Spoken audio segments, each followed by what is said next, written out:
Are we good? All right. Hey, what's good? It's your boy Blunts Moses. What's good, everyone? It's me, your boy Blunts, out here at GDQ with my homeboys. Introduce yourselves, please. I'm Rico KSB. And I'm WhitePaaws. Yeah, they're both legends at several different Crash Bandicoot games.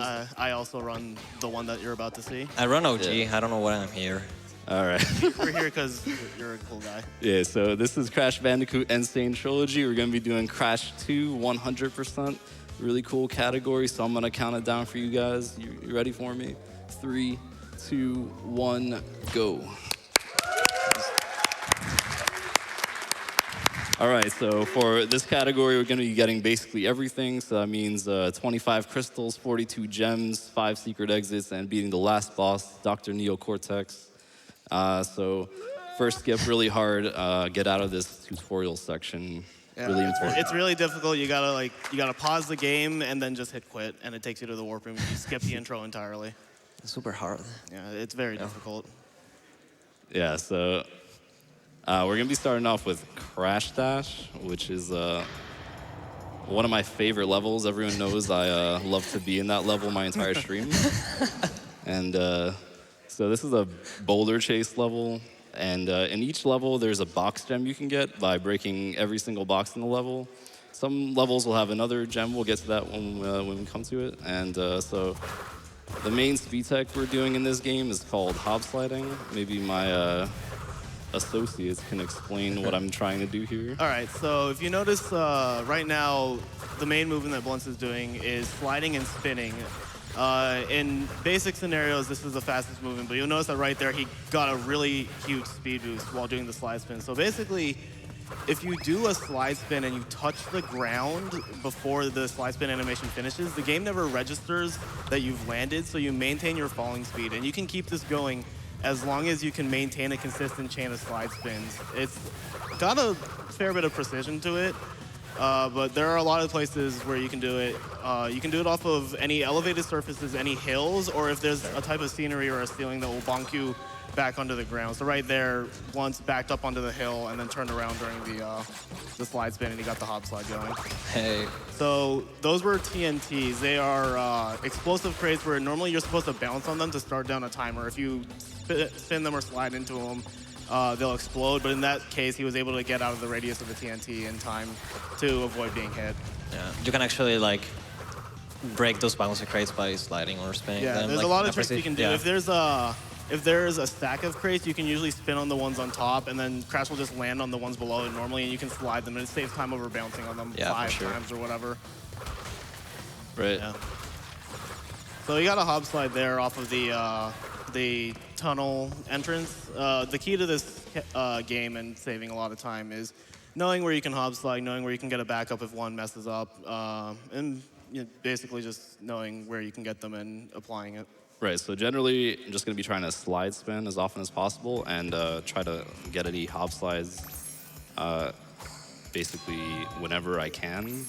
So, like Rico said, could get it off of hills, scenery, sometimes even bonking my head. And up in this next level, Turtle Woods, there is a bonus gem we can get, which is actually the blue gem. And the way we get that one is by breaking 0 boxes, completely avoiding every box, going all the way to the end of the level. So maybe you guys could describe the kind of hop slides I'm going for here as I try not to break a box. Yeah, so basically, using one of those elevated totems or whatever is one way to get a hop slide. Going up these hills is another one. And he's going to use a lot of the scenery here. The scenery has like little small bits that you can stand on, and you can use those to get a hop slide started. You can actually slide spin through this mud as long as you keep the slide spin chain going. Normally you have to wade through it or jump through it. But as long as you never drop your slide spin and you start another one immediately, you can go through that mud and not slow down. Yeah. And then, so these holes, normally you're supposed to fall into them, and then there's a bunch of rats or moles or something that you're supposed to kill, and then you, and then get like a mushroom trampoline shows up. So here, Blunts grabs the blue gem and then Death Abuse. This is actually faster than grabbing the blue gem and then exiting the level and then re-entering it. It's better to just give up the life, Death Abuse, and go back to the beginning of the level. So now he's going to go through the entire level and actually break every box, and this will get him the clear gem. Body slamming here is a secret entrance to another part of the level that has even more crates. So you'll notice that sometimes when Once does a slide jump, he'll also spin. This is called a glitch high jump, and it actually gives you more height during the slide jump, so you can actually make some jumps that are not necessarily supposed to be possible. The name is a little misleading because it's a name that was grandfathered in from the original Crash games, where in the original games, the glitch high jump was actually a glitch where you weren't supposed to be able to get that height, and it made a lot of unintended jumps possible. Vicarious Visions, the developers of the N.Sane Trilogy, actually intentionally put it back in for people to use in speedruns. So it's really nice that they did that because there's a lot of really cool tricks that you'll see later in the run that are possible with the glitch high jump. Yeah, for sure, it's super useful. Yeah. Obviously, like one of those instances is like getting across the pits. Yeah, like the huge pits with the rat things in them. Yeah, you can just, if you time your slide and your jump correctly, you can just use a glitch high jump to get over them. You can use it to reach that crate where normally you would have to use a turtle. If you fold, you can also like get out. Can get out without having to fight anything. It saves a lot of time because it does take a while to knock out all those rats. And then he's going to use the lip of the tunnel there to get a hob slide. One thing I noticed is that whenever a gem or any item really spawns, you have to actually wait about like half a second to a second for you to actually be able to pick it up. So what Once is doing is that he's maintaining the hob slide chain, but he's actually going neutral in direction right in front of it. And this keeps the chain going, but he stops momentarily, and that lets him pick up the gem and then continue with the hob slide speed. All right. So he doesn't have to drop it when trying to get the gem. One other thing is like Blunts kept 2 masks out of Turtle Woods, so now we're gonna see the first instance of invincibility in the next level. Right, so each mask is like a protective thing for you, but when you get 3 of them, it sends you into a triple mask form, which we'll see shortly. Yeah. And Yeah. so you cannot touch nitro boxes, just to note. Yeah, the green nitros, if you touch them in any way, they automatically detonate. So this is invincibility. Obviously, like anything Once does will not harm him aside from like falling into a hole, and he will break any crate automatically.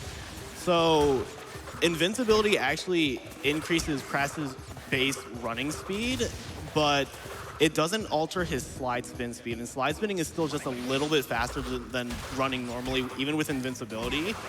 So the key with invincibility is that it's not always useful to grab it because sometimes just the animation of picking it up, it makes it slower. But in a case where you want to like break things really quickly or knock out a lot of enemies that are in the way, it is very useful to get. So we will see it a fair number of times throughout the run. Yeah. Talk about the ice physics. First, we should talk about the gem that we passed. Okay. So you might notice that there was like this huge gap in the ceiling. I was like, well, what was there? That's where the red gem is. In the original Crash 2, it was low enough that you could actually see it. You could actually get it. You could actually get it with a glitch high jump and a body. Yeah. They actually moved it up, so we will have to come back later to get it. And so the ice physics. Ice in this game is really weird, where if you slide on the ice and then you go neutral, you'll actually maintain a lot of your slide momentum, and then you can just chain these slides indefinitely, and that's the fastest movement. And if you jump off of the ice and you go neutral, you can actually maintain your momentum through the jump. So a lot of really far jumps from like, you know, doing a slide jump or a glitch high jump off of the ice will let you traverse a lot of distance in one leap. Yeah, there's a lot of information right at the beginning. Yeah, so once again left Snogo with 2 masks. This will be really important in the next level he's going to, which is the pit. Right. There are these birds all throughout the pits. You saw a couple of them also in the secret path of Turtle Woods. You cannot spin these birds. You can jump on them, but spinning them will cause you to take damage. What the invincibility here does is that you can touch the birds even when spinning, and you'll knock them out anyway. And this lets you maintain hob slides for longer, because otherwise you would have to drop them in a lot of spots early on here. So there's this first mask coming up, and he can use this to just go through this bird and also knock out those crates. And here he'll start a hob slide here, and then normally he would have had to stop it there because of the bird, but he was able to keep it going because of that. Again, there's going to be some more scenery abuse here to get more hob slides going. There was another mask there, but unfortunately, if you have an invincibility, it doesn't stack. Hop slide there. So this is the first of many forked paths in the game. There's going to be things you have to collect on both sides, but in this one in particular, the right path has 2 crates at the beginning, a huge amount of just like empty space, and then nothing else until the end. So he's actually going to start with the beginning, go through the left path, which has a crystal and a bunch of boxes, and then he's going to backtrack here. There was also a nice snipe on that bird that he knocked it into a crate, which just saved a little bit of time of having to break it himself. So he has to go all the way back to break this checkpoint. Yeah, so he goes back to this checkpoint. That is the last thing backtracking into the right path. So from here, he just keeps going forward. And then, yeah, that's the 2 fork paths. The level joins back together right here. Yeah. And then more pits, so more pits. glitch high jumps. Yeah, these ones are at a weird angle where it's easier to like slide into them and jump out. So there's actually a lot of cool things going on in this bonus. The first thing is that he's going to damage abuse on this TNT here just to save time. And then you'll notice he landed, and then he actually managed to slide twice in a row. That's a double slide. And basically the way it works is that if you land and slide on the same frame, you can actually slide immediately out of that slide. And it makes going through these portions a lot easier, because normally you'd have to crawl through them, and it's terribly slow. So the double slide is useful in any of these instances because it just lets you blaze through that. And then, yeah, he just broke the bouncy crates with like a glitch high coming to back, and then... And the other thing is that those purple crates in the bonus round, those are iron crates. You have to break those with a body slam, but if there are iron crates on top of normal crates, you can actually slide under them, and then when the iron crates land on crash, they'll break automatically, which is also a time save, because body slamming does take a fair bit of time for the entire animation to go through. Yeah, for sure. Right, up next we got Hangate, which is the first water-themed level in the run. Yeah, kind of surfing music going on, and you know. It's got a sick guitar. Yeah. And it also has what is known as a timer gem. This is the first out of 2 levels that we'll see this kind of thing. So there's going to be a timer that's going to spawn once you hit the first checkpoint.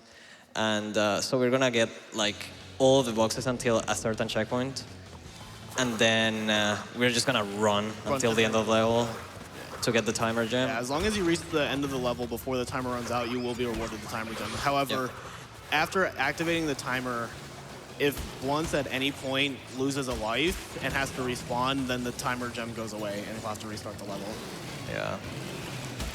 All right, so I'm going to get every box here right up until... He's going to get this checkpoint, and then he's just going to run all the way to the end of the level, because he's going to have to come back for this bonus round anyway. So it's better to grab the timer gem, death abuse back to that checkpoint, and then finish the level as normal.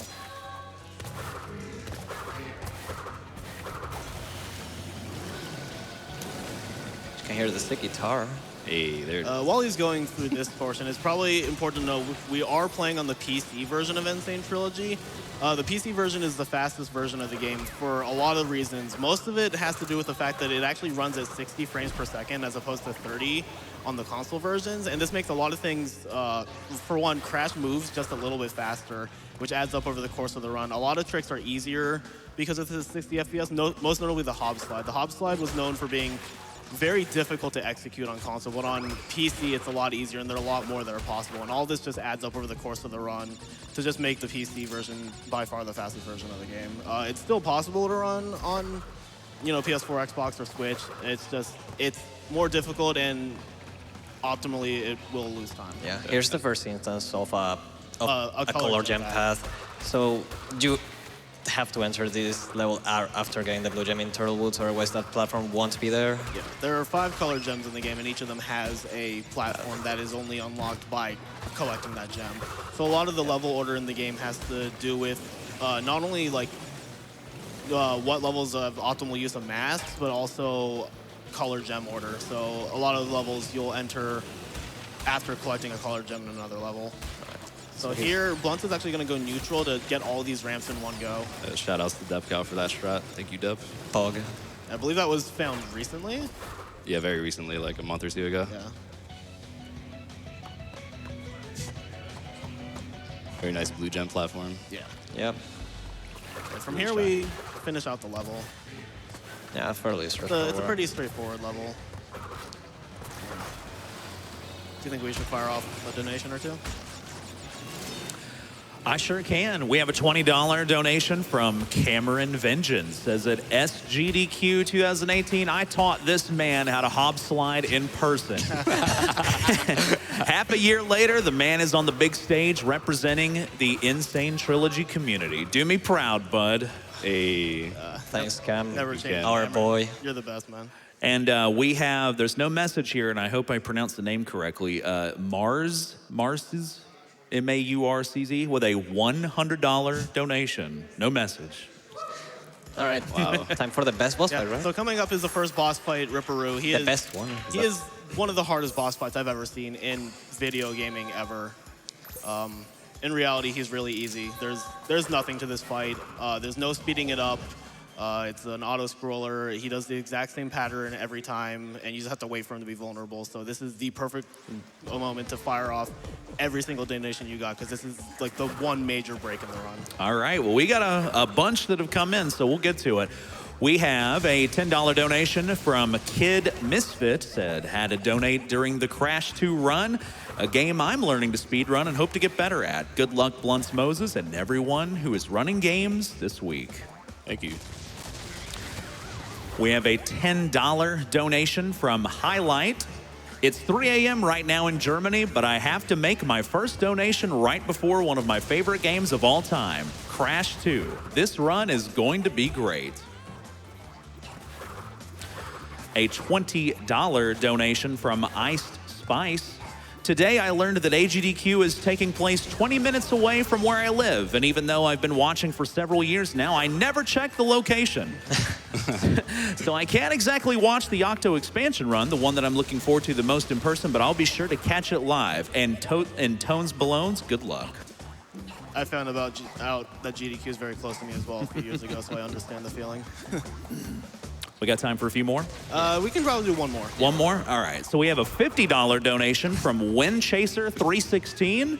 Had to donate for this run. Crash 2 is my favorite in the trilogy. Can't wait to see it get crushed. Good luck. I'm really glad you got out of that boss fight unscathed. That looked really Yeah, it difficult. was a pretty rough one. It was really hard, man. Yeah. Best boss, by the way. Crash 2 is not really known for. You're clearly boss sweating. fights. Yeah. So now we move on to Warp 2, the icy theme warp. Only the warp room. The level. Yeah, only the warp. Only the warp room. There are like 2 or 3 snow theme levels. There's in here, like but I'm pretty 2. sure that's a coincidence. Yeah. There's Polar. All right, so this is Crash Crush. This is the second boulder chase level in the game. Yep.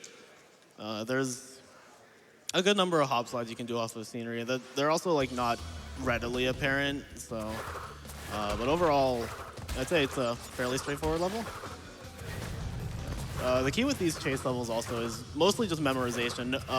At any moment, Blunts knows what is coming up, and it's mainly just maintaining his rhythm and knowing when to jump, when to spin, when to dodge.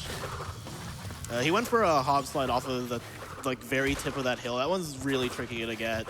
So here's another fork path. This one's a little odd where when you get to the end, there's actually nothing. It's just like a platform, and it just takes you back to the start. It's really the only fork path that's like that.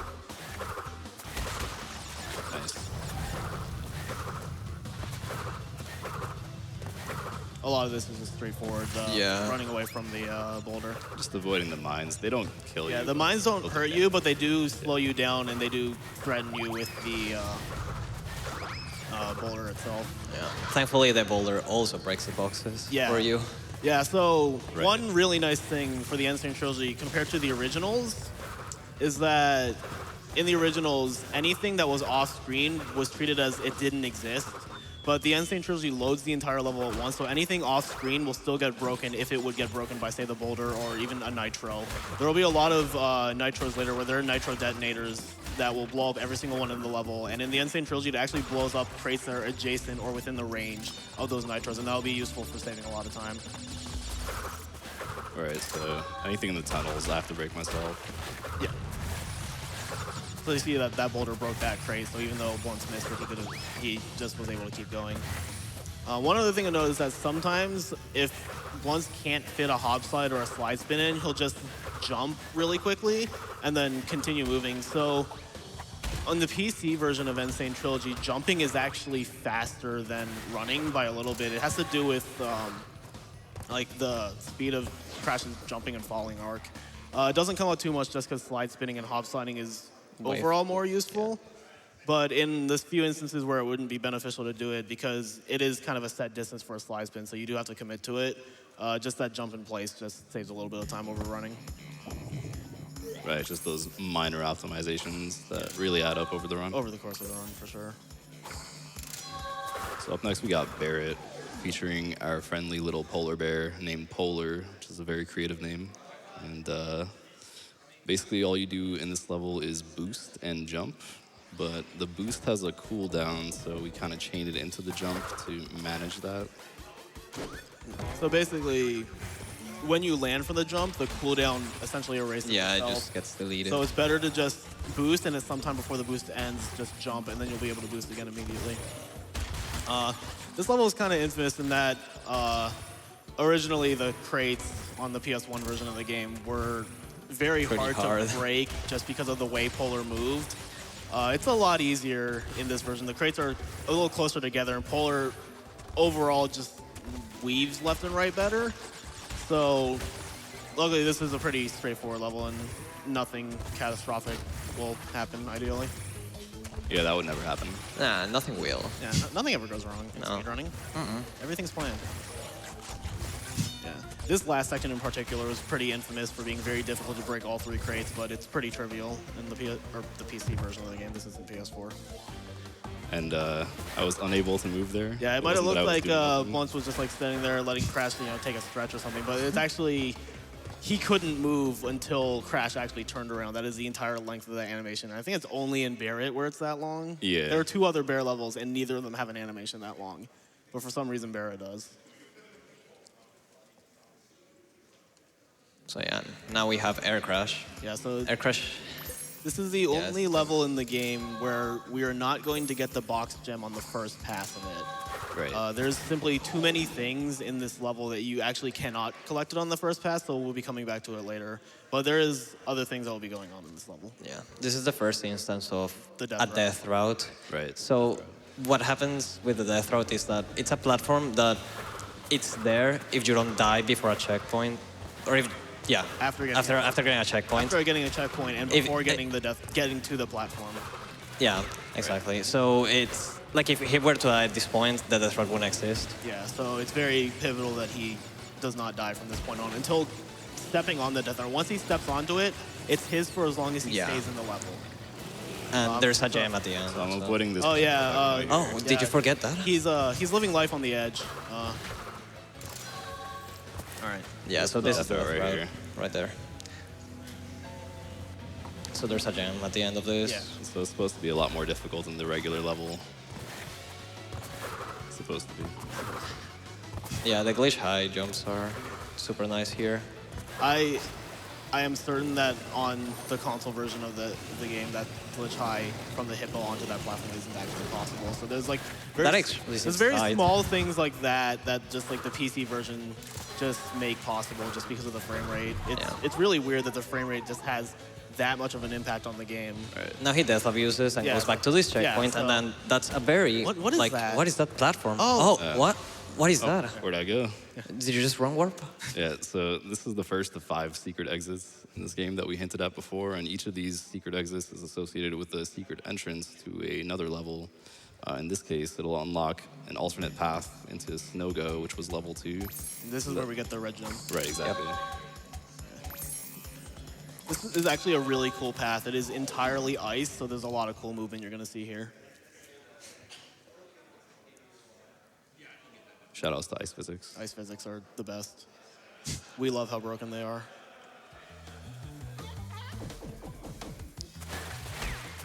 Right, so there's a lot of neutral sliding here and then jumping. Okay, I lied. It isn't actually all ice. It's just mostly ice. There's this one section that's snow. He avoided that penguin because it's very important to get invincibility here. Shout out to Roach with the Roach Slam. Thank you, Roach. We love you, Roach. Yeah, he is the reason why those happen. So he spun on those arrow crates. Bouncing is actually slower than jumping. It actually does slow down Crash's airspeed a lot. Oh. Nice. Oh. Well, We just really like this path, and we want to see it again. Shout out to Ice for this one Yeah, again. yeah, these ice spaces are great. well, thankfully, Yeah. you can get invisibility again. Yeah, so- so there are conveniently 3 masks along this entire path, and the invincibility is really useful because there are a lot of nitros and a lot of penguins at the end of this path, and the invisibility just lets you plow through all of them. Also, that second mask, you're supposed to break the exclamation box to trigger the outline crate, and then go back and grab that mask. But with a glitch high jump and a body slam, you can just reach it without it, and that just saves a lot of time because it stops you from backtracking. And So there, there's the red There's the gem, red gem. and then this is no-go. Yeah. Like we've already seen. I actually have to finish this, so the red gem actually like counts. Yeah, Cannot just like pause and exit. yeah. Yeah. I got that checkpoint for Rico, by the way. Not a single practice run one where you got that. And like, but what if you die? You'll have to go all the way back to that ice path, which is really cool. So I guess it would be nice to see it again.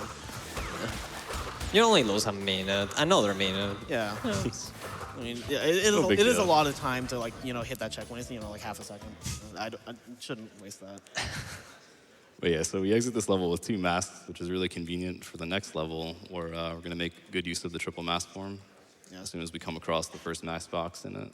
Yeah, so the next level is Snowbiz, and it is the level with the red gem path. And there's actually a lot of really cool platforming and optimization of breaking crates that goes on to this level. Definitely one of the coolest It's- platforming it's- parts it's for sure.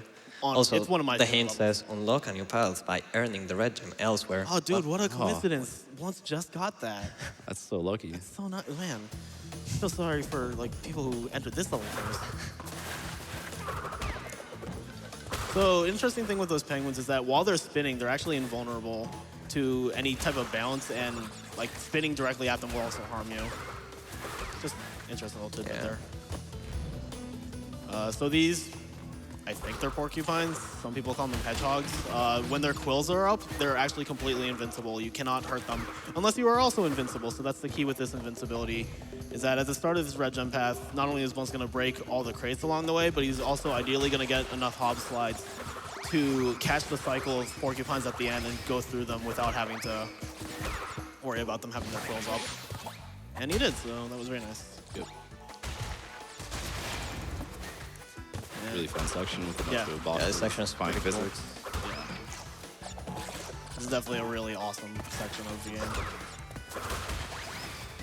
There's a really weird box formation, like Yeah, coming up. Coming up right here. This. Oh. Oh, that's good. So the nitros have. I didn't want to The explain. the nitro I didn't RNG. want to explain it this early. So nitros bounce, and for some reason in the N.Sane Trilogy, they have the potential to bounce really, really high. And we call this nitro RNG, where sometimes they bounce so high that they just hit you in an instance where otherwise you would be fine. And there really isn't anything you can do about it. Please don't die. That unfortunately just happened right there. And yeah, unfortunately, both masks got lost in there. So it's really important that Blunts does not die before the next checkpoint, because that is a huge time loss. As cool of a level as this is, Snowbiz is a very variable level. It is very easy to lose a lot of time over like really small things. Reminder that his PV dies there. Yeah. It really does. Yeah. It's a good PB. Every single one of my PBs dies here, I'm pretty sure. Same, actually. In OG, at least. It's pretty hard in the original too. All right. So this bonus round, I hate this bonus round. Unfortunately, like, you would optimally come here with a mask because you would damage The boost at the damage end. boost. But, well, it's not like a huge deal. No, it's not. Yeah, we would usually just damage boost through these TNTs, but, instead we're gonna Like, focus on yeah. You just wait it out. Just wait it out. I mean, it should be 3 seconds according to that. Yeah. Yeah, that's accurate. Yeah, that is how all timers go. The real unfortunate thing is that he's only going to be able to leave this level with one mask, which is unfortunate because in the next level, having a mask at the very or having an invincibility at the very beginning would be very useful. And unfortunately, because of that nitro, it's not going to be the case. Cycles at the end, though. Yeah. Not a huge deal, but we'll have to slow things down a little bit at the beginning of the next level. Yeah, we can still get most of the hop slides. Yeah, It's just it's a matter just of there's a lot of hazards in the way. exactly, yeah, obstacles. That's one of the key uses of a lot of invincibilities is getting a lot of hop slides going longer in a situation where you wouldn't be able to just because there's too many enemies in the way. All right, so the last level of this warp room is the eel deal. Oh, hi, Coco. So in the N.Sane Trilogy, you can actually play as Coco in all 3 games. She's not actually faster because you have to pick her up and add her to your party.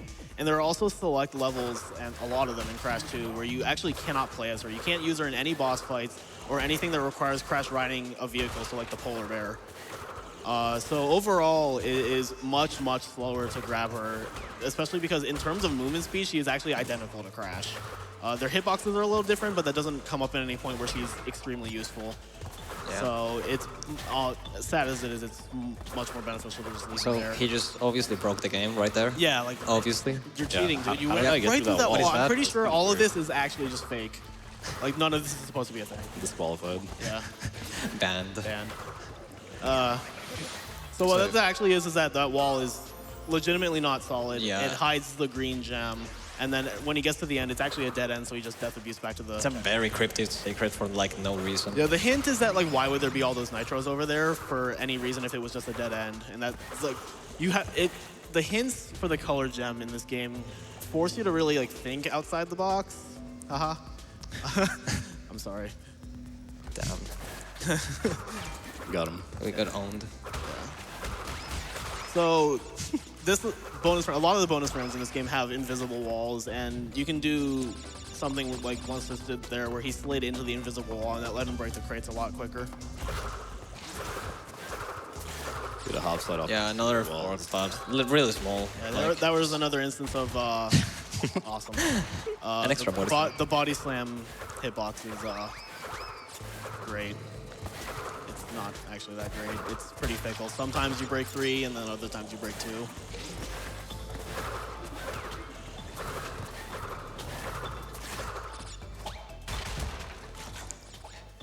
There we go. Very nice. So there are hangrails in the last section of this level. They are, unfortunately, pretty slow. There isn't too much we can do here. There is like a damage abuse you can do on these red hot pipes, but there's one enemy cycle at the very end here that you can skip, but it's very risky, so it's better to do it with a mask. Yeah, like that. Yeah. If he had done it without a mask and then died, it is like a 15-second time loss, whereas if he had to wait on it without a mask, it's like maybe 5 seconds, so it's definitely better to just wait it out.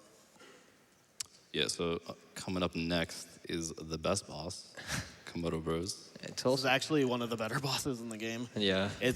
There's a lot more to it than Ripperoo, for sure. And a special thing about this portal, and actually every boss portal, if you go into it too quickly, the game just locks you out from entering. So you have to actually wait a brief moment before entering. If it locks you out, the only way you can fix it is by entering another level or by reloading the save file. So it is actually a lot of time loss. That is one that was found really early on in the game's release by me in like the first week, and it just never got fixed. So it's something to keep in mind if you run this game, is that if you you have to wait out every boss door except for Ripperoo's, because Ripperoo's there's no cutscene before it, so that just never happens. It just spawns before you can reach it. So the key to this boss fight is that the little guy is going to be spinning around, and when he stops spinning, you have to hit him into the big guy, and hitting him at an angle where... Okay. That was I like that one. Yeah. So the key is hitting him at an angle where he'll hit the guy in the center as quickly as possible. Also avoiding these swords. As long as they are there, even if they're in the ground, they will hurt you. So the key is just staying away from them. He starts throwing them in this section. But overall, it's running away and then just hitting him in like that. And Still a fairly easy boss fight. Most of the boss fights in this game or in this series, actually, like with one exception, all the boss with one exception, all the boss fights in this game are very, very straightforward. Actually, no. The NSD series actually has like some cool things in boss fights. Yeah, but I meant like Crash obviously 2. Crash 2 specifically. Yeah, Crash 2 specifically. There's some cool stuff in Difficulty-wise. those. I just want to take that back. Thanks. So we're going into the what back? third warp room. So this is Road to Ruin. There is a lot of really cool things going on in this level. There is no less than 3 jumps that let you skip a huge portion of the level. So the first one is actually coming up right now at the very beginning of the level. Yeah, really cool skip here. Yeah, so if you see there's that section off to the left, you're not supposed to be able to reach that right now. But if you abuse the scenery right here and do a very well-angled glitch high jump, you can actually jump back here. It's not even the hard part. Yeah. The diagonal jump back, like right here, that's the hard part. I'm not even kidding. That's the scary one. It's a little difficult because if you turn in the air, you actually slow down your movement a lot. So you have to maintain a straight line. But he got 32 boxes there. Well, I guess man. we get to see it again. Yeah, it was so get to cool. see It was again, so yeah. cool. You We have to- had to see it. No. You have to see I it love again. this skip. Give it Yeah. to me again. Yeah. Yeah, the 32 boxes back there, you're supposed to enter Road to Ruin from a secret entrance. Oh, sweet. Yeah, that was a little awkward setup of the cycle there. Yeah. The cycles in this game, most of them start either when you enter the level. I told you that one's the harder part. Yeah, it is the harder That part. is the harder part. It really is the It harder really part. is. The- It looks so easy, but it's really difficult just diagonal jumping back there. This is the unfortunate part about this jump is that as easy as it is, it's very easy to just yeah. for it to just snowball if you mess it up. It just goes like this. Yeah. Yeah. It's a beautiful skip though. It's That's the important thing. It is really cool. It is one of the cooler strats in the game. Yeah. But the 32 boxes back there, there's a secret entrance that takes you to an alternate part of Road to Ruin, and that's where you're supposed to get those crates. You're supposed to come visit the level again and then break those and then get the box gem. But with this skip, you can just skip that visit entirely, which saves a huge amount of time out of the run. Yeah, man. So hopefully we won't die this time. It was first try. What are you talking about? Yeah, actually, yeah, you're right. This was first Yeah. try. Definitely first try. First try. So every that was the first of many skips in this level. The There's second another one skip, coming up very Yeah. soon. So this is a death route. We don't need that. No, It's like, death routes are lame. yeah. Who needs that? Anyway. So what we're gonna do is like, there's a gem that you can see right there on the left side. We can actually like have used scenery as well. This to is get the end all of the together. death route. Yeah. It actually wraps entirely. Like it's like a huge Like square. the death route is actually like It takes forever. pretty long. It takes Yeah. forever, and just doing that just lets you skip all of it. Yeah. Those were actually both found really early on. Like I think it was like within the first. Yeah, week it of was the game like fan. between They were found by day Mr. two Bean and Sword of of Seals. Seals, if I'm not mistaken. So shout outs to them for finding those skips because in the original Crash 2, this was also a very skip-heavy level. Yeah. So one of the fears was like, oh, we might not be able to do those, but they were just found really quickly and they were like immediately incorporated into the run. Yeah. So The skips in- shout outs to them for finding The those. skips in the original are like a lot more straightforward. Yeah, it's a lot more for sure. straightforward and a lot easier, but like just by abusing scenery, we were able to find them in this. We also skip through most of that bonus. Yeah, that bonus, the Yeah, way they it's supposed avoid to the work is that there's like an outline crate, which breaks an outline crate, which breaks an outline crate, and it's a huge chain until you get that bridge. But with a glitch high jump, you can just jump over it entirely. Yeah, it's super nice. It saves a lot of time, because that bonus round is really long otherwise. Also, that gem, for some reason, is like way higher up on the platform than any other one. And Yeah, that's what I noticed in I the don't practice room, and understand. I was like, Yeah, it's- what is the reasoning He for pointed that? it out to me. I was like, why is it like that? Yeah, that was Road to Ruin. It's not, I wouldn't say it's a difficult level, but it's really easy to lose a lot of time in it just because of how much is going on in it. Yeah, it's a cool skip. Yeah. It is really cool. So up next we got Unbearable, which is another chase level, but instead of getting chased by a boulder, we're actually going to be getting chased by a giant bear, giant polar bear. Possibly Polar's mother, unconfirmed. Polar's family is Unconfirmed. mad that you're befriending him. Yeah, so we got to take 2 masks into this level, which Yeah, this is hopefully very we'll get useful. to make use of. Yeah, this is very useful for a later part of the level. There's actually a hop slide you can do off of that opening platform, but because of the risk of falling into a hole during a hole skip, or even like hitting this electric fence coming up, it's for the sake of just keeping these masks. Yeah. Sometimes it's safer to just keep it going because this mask is very useful in a part coming up in the level. Bear's not doing a really good job of chasing you. No? I don't know. But there's That no giant bear. bear looks The super bear slow is to very me. terrifying when you look at it, though. It's just like coming for you. Where are all these There bears was a come from? hop slide on a backwards hill. I feel really bad for these lizards. They're just trying really hard to get away from the bear. It's clueless. So he's actually going all the way to get this nitro detonator and going back. Because if he actually death abuses at that checkpoint, the bear will actually never break the bridge, and then he can't access the secret entrance that is just conveniently here. So it's actually better to, while waiting for the bear, go get that nitro detonator, because there's actually a good number of nitros in here, and just clear it out, which makes the entire path a lot easier. And like if he didn't, then he would just be waiting for the bear anyway. So There we go. yeah. So the reason that invincibility was so important is that it allowed him to land on that checkpoint without bouncing on it, and that it gave him the height he needed to do a glitch high jump to get the to get over that 3 stack of metal crates. Yeah, slightly faster. So It's cool. that damage he did on the turtle, that was actually intentional because he didn't want that invincibility at the end, because there are 3 crates in the secret section, and it's not beneficial to get invincibility there, so it's better to just not get it at all. This bonus round is pretty straightforward. Yeah, you just do a glitch high jump there. Try I guess to get up there. The way you're supposed to do is like you go go down the back, bottom yeah. and then jump back up the top, but that super takes slow. forever, He's so super slow. just jump over it. This next section is pretty straightforward, but the end of the level has something really cool. Yep. So yeah, just mainly slide spinning, getting a hop slide where you can. That was a very nice halting right there. Hey, And- we got it. Right. Let's go. So this last section, you are on a bear, chased by a bear. One thing to be careful of is that since he actually broke the checkpoint before that last crate in the chase section was broken, if he dies, it actually will still be there and he won't be able to get it. But it looks like that's not an issue. So all Hey. good. So, So- aren't you in love with like Paul, or isn't he like your this friend? is actually one of the coolest levels in the game. Let's just go back and look at it. Yeah. Okay, let's go back. Oh, dude, it's very convenient you can make that jump. Oh, look, it's Polar. Oh, What did you Again? do to us, Polar? he wrong WhitePaaws. Oh, To yeah. Crash 3. Polar's dear. magical. Oh dear, we're going to Crash 3 now. We're actually Please going no. back to the 6th warp room. That was another secret exit, and this one actually unlocks a completely new level. There are two of the 5 secret exits unlock a completely new level, and this is the first one. This is totally bear. It is a nighttime bear level, and the 2 secret levels like this, they do not have crystals. They only have a gem, and because of that, when you enter the level, you'll notice there's this yellow clock on the left side. Wonder what that could be. Yeah. I don't think you should pick it up. No. No.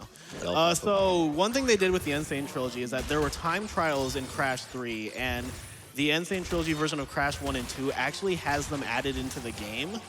And normally a time trial is unlocked after you finish the level and unlocked its crystal. This level doesn't have a crystal, so the time trial is unlocked by default. But the relics that you get rewarded for completing the time trials, they are in the game, but they actually aren't a part of this category. The max completion for Crash 2 N.Sane Trilogy is actually 102%. So the extra 2% is actually a completely separate category that gets those relics. It is about 45 minutes longer because of that. So this is actually an entirely separate category where you get the crystals and the gems and the secret exits. You don't get the relics, and it's essentially the goal of this category is to unlock the secret ending. Yep. Also, shout outs to me getting the second set of 4 boxes first try. Never Yeah, happened. that second staircase of boxes is actually really precise to get. If you are a little too late, you'll fall into the water, and if you're a little too early, you'll jump over. Like Reminder All that of them? Cam says it's free.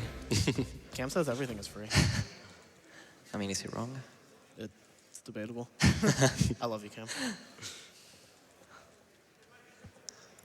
Yeah, we're gonna go back up to Warp 3 on our trusty Reese's Peanut Butter Cup now. Yeah, Yep. it's,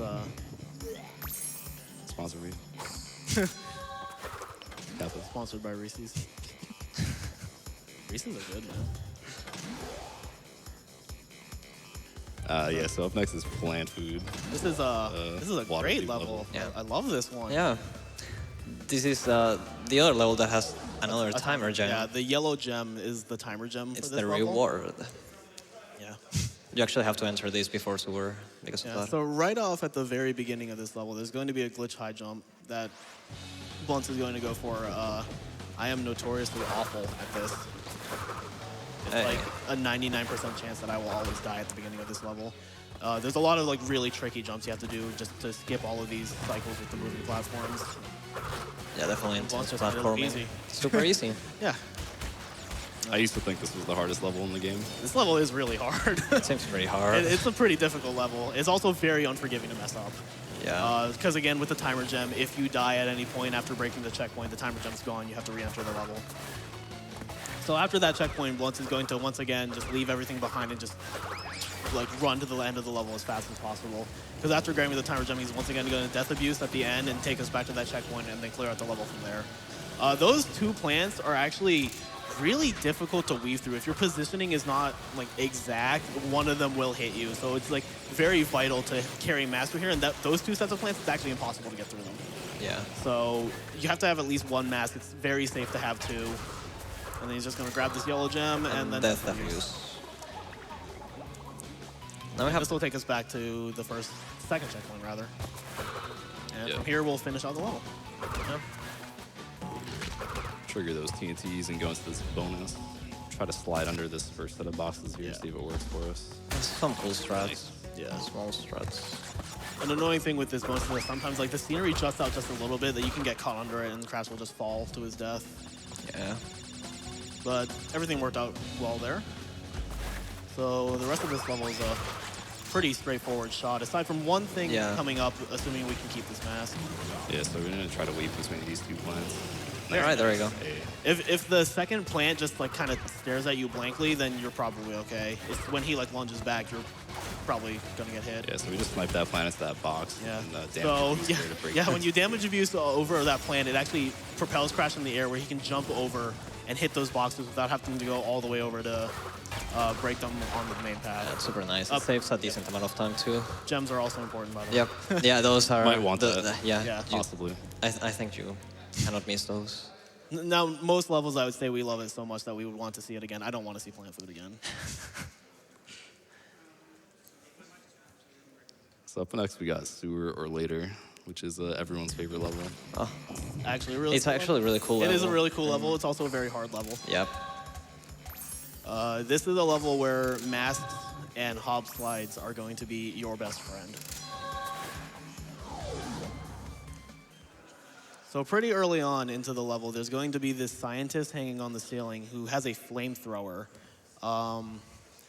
Notoriously in the original Crash 2, these flamethrower hitboxes were very obnoxious, and it was very difficult to get past them. They're a lot more generous in this game, so if you have a hob slide, you can just tear right through it. And even with like a regular slide spin, if you wait it out a little bit, it's pretty easy to just slide under or over.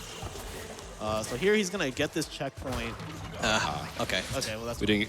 You want to not get that mask Yeah. when you get that Yeah. checkpoint so that it Yeah. appears So- when you respawn, but it's fine. it's not the biggest problem. This is one of the first instances where like the gem is like in the middle of the path. Yeah, that was the yellow gem path. There's nothing in this path besides Yeah. the clear gem in it. So just grab it and then Death Abuse at the new level. If you finish Yeah, the yellow gem it path, takes you, like, close it to takes the you close end. to the end, and you miss out on all of this. Another thing that we didn't mention is that so when Blunts respawned, he actually landed on the yellow gem path, but it didn't take him down. There's actually a bit of a timing window where you have to stand on it for a little bit before the path actually takes you down.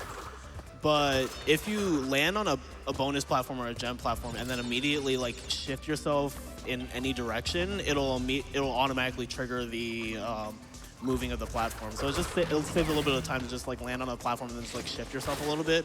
Also, it's ideal to land as close to the center of the bonus platform as possible, because Crash does this little animation where he hops into the center and repositions himself, and it takes a little bit of time. Also, those like fan skips right there. I guess what they intended were what you were supposed to do was like snipe the enemy into the fan Into place. the like, fan three and- times. Yeah, you had to wait for the enemy to respawn, but that actually takes forever. It takes forever, and you can just skip. You can jump through it if there's only 2 fan blades. Yeah. So he used the invincibility to go back and break those iron crates. It's better than body slamming them there because he wanted to get a hop slide going, and also because body slamming takes forever. Actually, I didn't hear the scream until now. That was Oh yeah, That's great. The It's a scream great of the scream, scientist yeah. is pretty great. You hear a lot of it later on in the game. I'm ready. And there's one more level in this warp room. Yeah, that's right. Bear This down. is Bear Down. This is the last we're going to be seeing of Polar. No. Oh. Sad reacts only. Can we get 50 likes? More partial to 36 myself. 36 likes. 36 likes. All right, so this is a neat little hop slide at the beginning off of the tunnel that you can do to save a little bit of time descending down, because there's like 2 cliffs at the beginning of the level for some reason. Not entirely sure why. So this is, again, a lot of just boosting and jumping to get through the level as quickly as possible. The way things are aligned in this level, it actually is a little tricky to weave through everything. So this cycle right here never lines up properly, but if you hug the left side of that wall, you can jump around these 2 guys holding blocks of ice.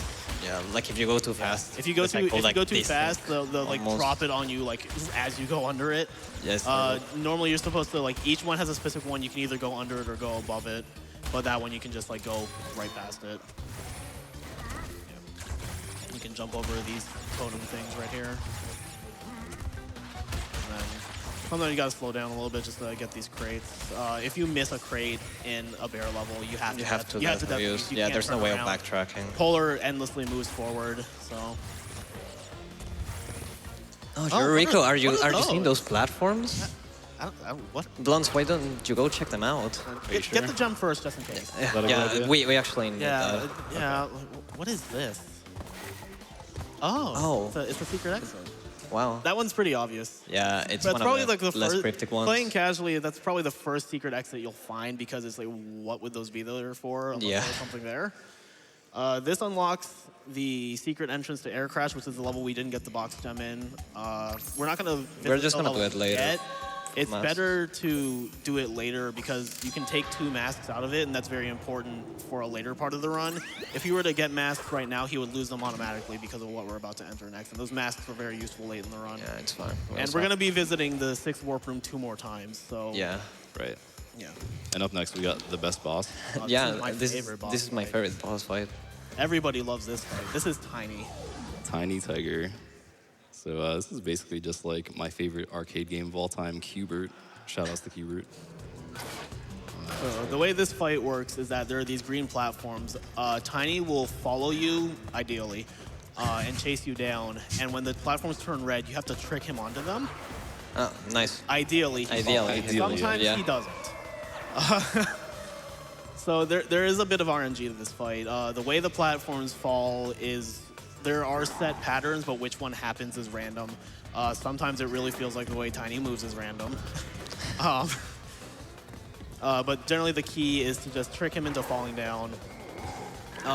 This boss fight is one of the rare instances where the PC version running at 60 FPS is actually a detriment, because there is a trick.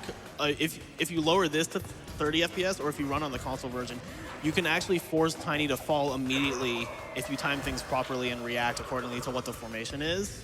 Shout outs to Depta also finding that. It was a way to like eliminate a lot of the randomness to this fight, but unfortunately with 60 FPS, it doesn't actually work well, because Tiny moves just a little bit faster. And it's definitely not worth changing. It's not worth changing for that little bit of time save, Yeah. when you can also just react to whatever happens anyway. But yeah, that was Tiny. And we'll be going on to the 4th warp room now. Now we do Behave. Behaving, this is, I love this level, man. Have I ever told you guys how much I love bees?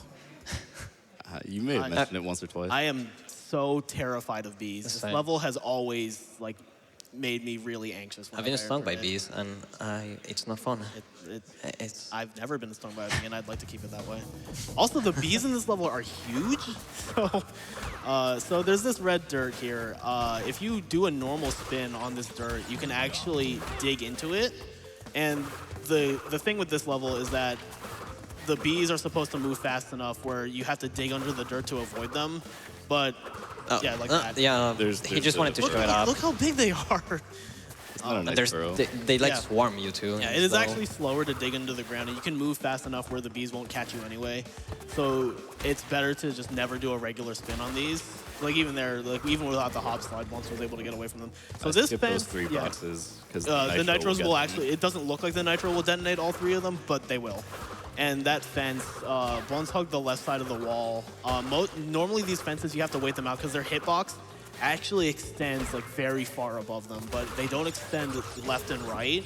So that one fence in particular, you can actually hug the left wall and you'll like clip into the scenery and be able to dodge that fence. Now we're gonna go back to check on those that stack weird of nitros. Like they staircase weren't even thing. bouncing. No nitro RNG. What is that? Yeah, like what? Oh, what? Interesting staircase here. Yeah, man. So this jump path is actually. This is the hardest section of Crash This 2. is legit. Like, a legitimately really, the really hardest section of hard Crash 2. section. But like you the don't gem, have to do it. Yeah, the gem is like right at the beginning, so we just like get it on death abuse. Yeah. But like after that, there's actually a bullet it's like hell. a bullet hell It's actually section of the really game. hard. So something we really neglected to mention is that this nice thing with Crash games is that if you grab a gem or a crystal and then die, you actually keep it. So that's where a lot of these death abuse strats are very useful, is that you can grab something and then instead of finishing it out, you can just death abuse and just keep going. If just like close to those nitros, you might actually just die. Yeah. And we don't need to break those. Yeah, Nitro detonator. yeah, this bonus is just a lot of avoiding nitros. Yep. And then just leaving those crates there because the nitro detonator will take care of them. Out of all the levels in Warp Room 4, this is probably the simplest and most straightforward one, which is kind of scary because this is not an easy level.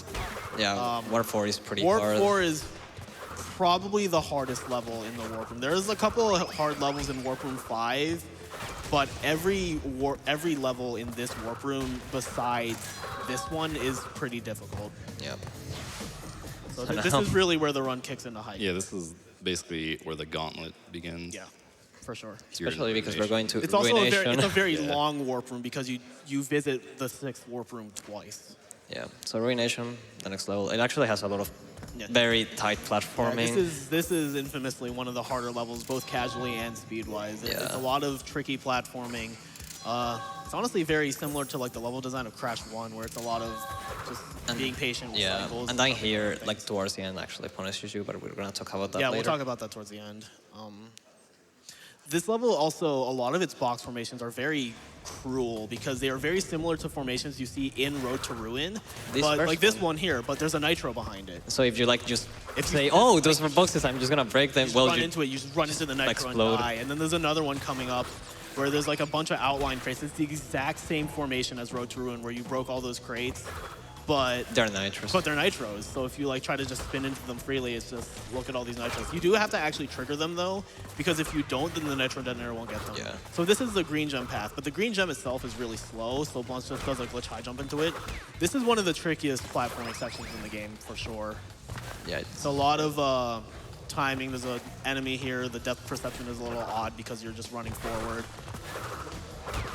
Yeah, these gorillas that throw logs can be very annoying because the log hitboxes can be a little weird.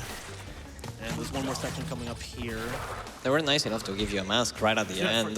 Like, yeah, just nice. there. So there's That's this nice. gem here. So he's going to grab it in Death Abuse because if you actually exit the green gem path, it'll take you to the end of the level. shoes.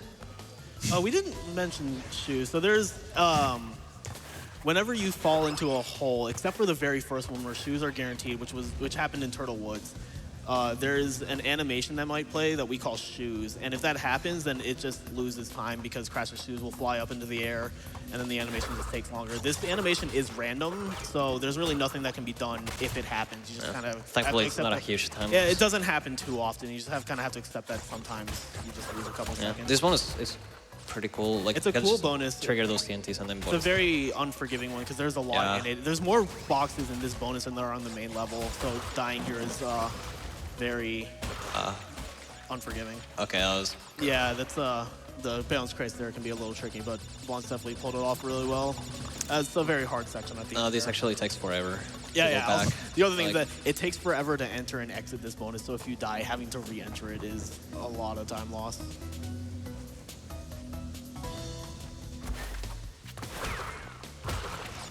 So he's gonna This maneuver around these flames a little bit. Yeah, he actually needs so to get it this is back. very important Mask. that for the rest of this level, Blunts does not die or take a hit because he needs to take 2 masks out of this level.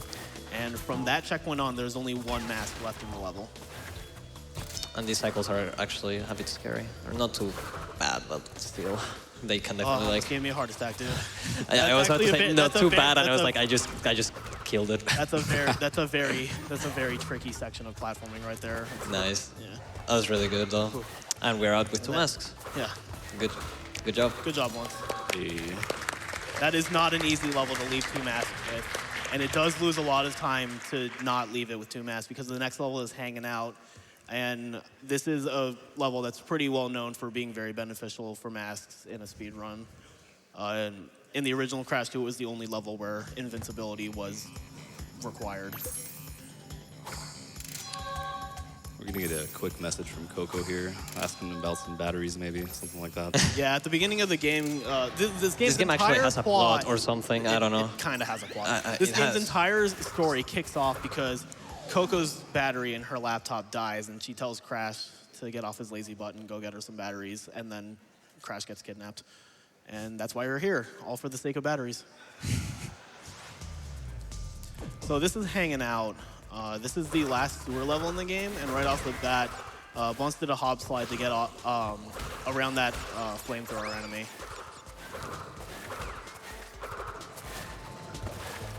This entire section up to the 1 mask in the level is a little terrifying because if you take a hit at all, it's a pretty big time loss. Definitely It's had like 10 to the 15 clinch. seconds. Yeah, these cycles can line up a little awkwardly, and if you think you're gonna get hit, it's sometimes better to just wait it out. Yeah. Like, it's not worth The time. like save the you couple get from- seconds you lose for waiting it out is not worth the time you Just- lose for getting hit. Yeah, for sure. So the mask. So you notice how slow the hangrails were just walking on them. So what if you just didn't have to? What if you could just hop slide across these hot pipes? Yeah, really nice. It makes that you things a can- lot faster. Even slide spinning through them is faster than just using those hangrails. It is of note that if you have an invincibility and you ride the hangrails, you do actually move much faster on the hangrails. But even with that, it's better to just slide spin across the hot pipes. Also, Blunt, Blunt, you just forgot missed the crystal. Like, You know, I decided I just really don't want the crystals anymore. but that's the goal of the game. You need to get Are the you crystal in every level. sabotaging your own run? Like, Just it's trust me. okay. I mean, okay. I don't So know, man. This bonus round, these bounce crates are a little weird. So the way the bounce crates works is that once you bounce on them, they actually have a timer. And it maxes out at 5 bounces, but if you just let them sit there for a little bit, they'll just bounce. They'll just break in 1 hit, and it's quicker to do that than just bounce on each one 5 times. You really sure about not getting that crystal, man? Like, I don't know. It seems like it might be important. So I'm getting rid of my masks here. You're at the end of the You level, man. You just, like, you just got hit by all of like, those. this is the gem, but you still need the crystal. Oh, what are you doing? Oh. I'm a friend of the eels. Oh, yeah. Eels are pretty cool, I guess. Oh, now you got the crystal, but... oh, there's another section. Something kind of funny about this section is that like this was the only instance that the You need to, like... Crash has this, like, little maneuver where, like, he hangs in place and, like, pulls his legs up. And this is the only section in the entire series yeah. where you need it. But then, like, if you just hug the center, you don't even need it. Yeah, you won't even like get hit. Also, this is a secret exit. Yeah, 8 unlocks. Yeah, this unlocks totally fly. Totally fly. This is the second secret level. But we're actually gonna not unlock gonna do it, but we're not right gonna do now. it just yet. We'll do it in a couple levels from Yep. now. There's one more visit to the 6th warp room, and after that visit, Blunts is gonna clear out the rest of this warp room. So the next level coming up is Cold Hard Crash. Ooh. This is the longest level in the game. It is Easily. It It's is pretty It hard. is infamously, if you're going for full completion in Crash Bandicoot 2, this is one of the hardest levels in the game, if not the hardest. So Blunts, what's your opinion on Cold Hard Crash? Easiest level in the game. Oh well, calling me out. I see how it is. Dang.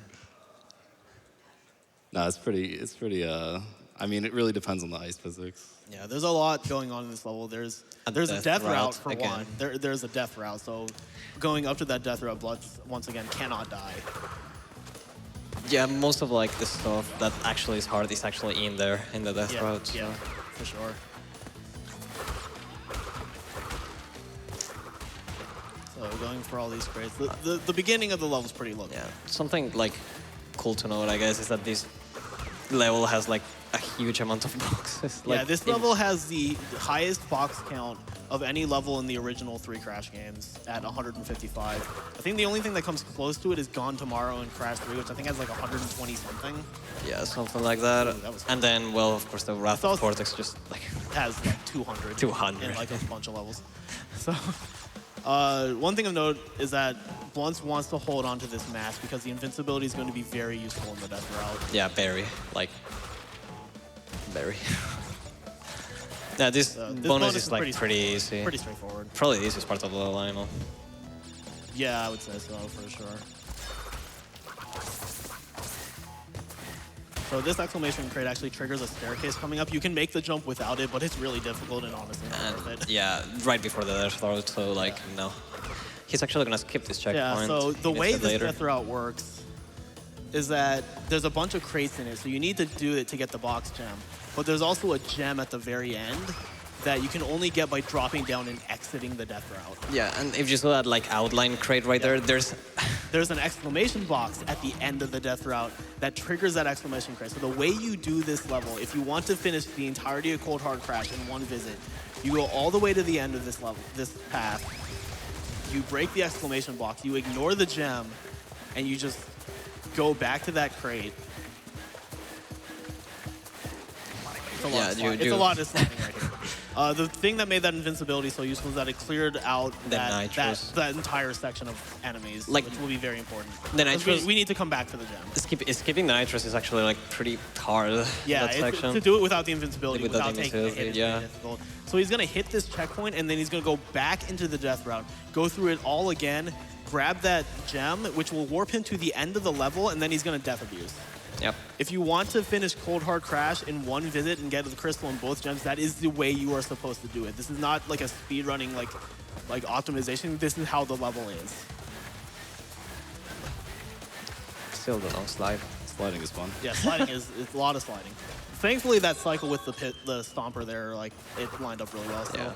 There he death abuses Choose again. Because that death route cuts out a good like half of the level, I would say. So there's this nice little music bug here where it's playing the death route music, which makes this entire section pretty awesome. Yeah, this section is actually like pretty well designed. Like it's one of the coolest sections. Yeah, it's actually not really seen that often because in the any % run of this game, you still take the death route because it's faster than actually doing the level normally. Sadly, the music reset is helped out right there, but it is actually a really neat section that sadly isn't really seen that often. There is a crate behind those nitros, but the nitro detonator will take care of it. And this will take us back to where we death abuse. Yeah, so that entire section is cut out if you take the death route. So it is a lot of level removed. And the rest of this is a pretty straight shot. So we can probably get a donation or two in. Sure, we've actually got a couple here. We have a $10 donation from Merkaz as our boy Blunts Moses. Good luck from all of us in the Discord watching you right now. You better get totally bare boxes. If you don't, you have to start Crash 3, the obviously best game. We're all proud of you, dude. Well, thankfully we got that. Thankfully, Blunts has stayed from Crash 3. I'm sorry, Merkaz. Thank goodness. Merkaz is the current world record holder of Crash 3 any %. In the Shout outs to Trilogy. him. Shout outs to him. He's an awesome guy. He's a legend. He is. We have a $100 donation from Vicarious Visions. Oh.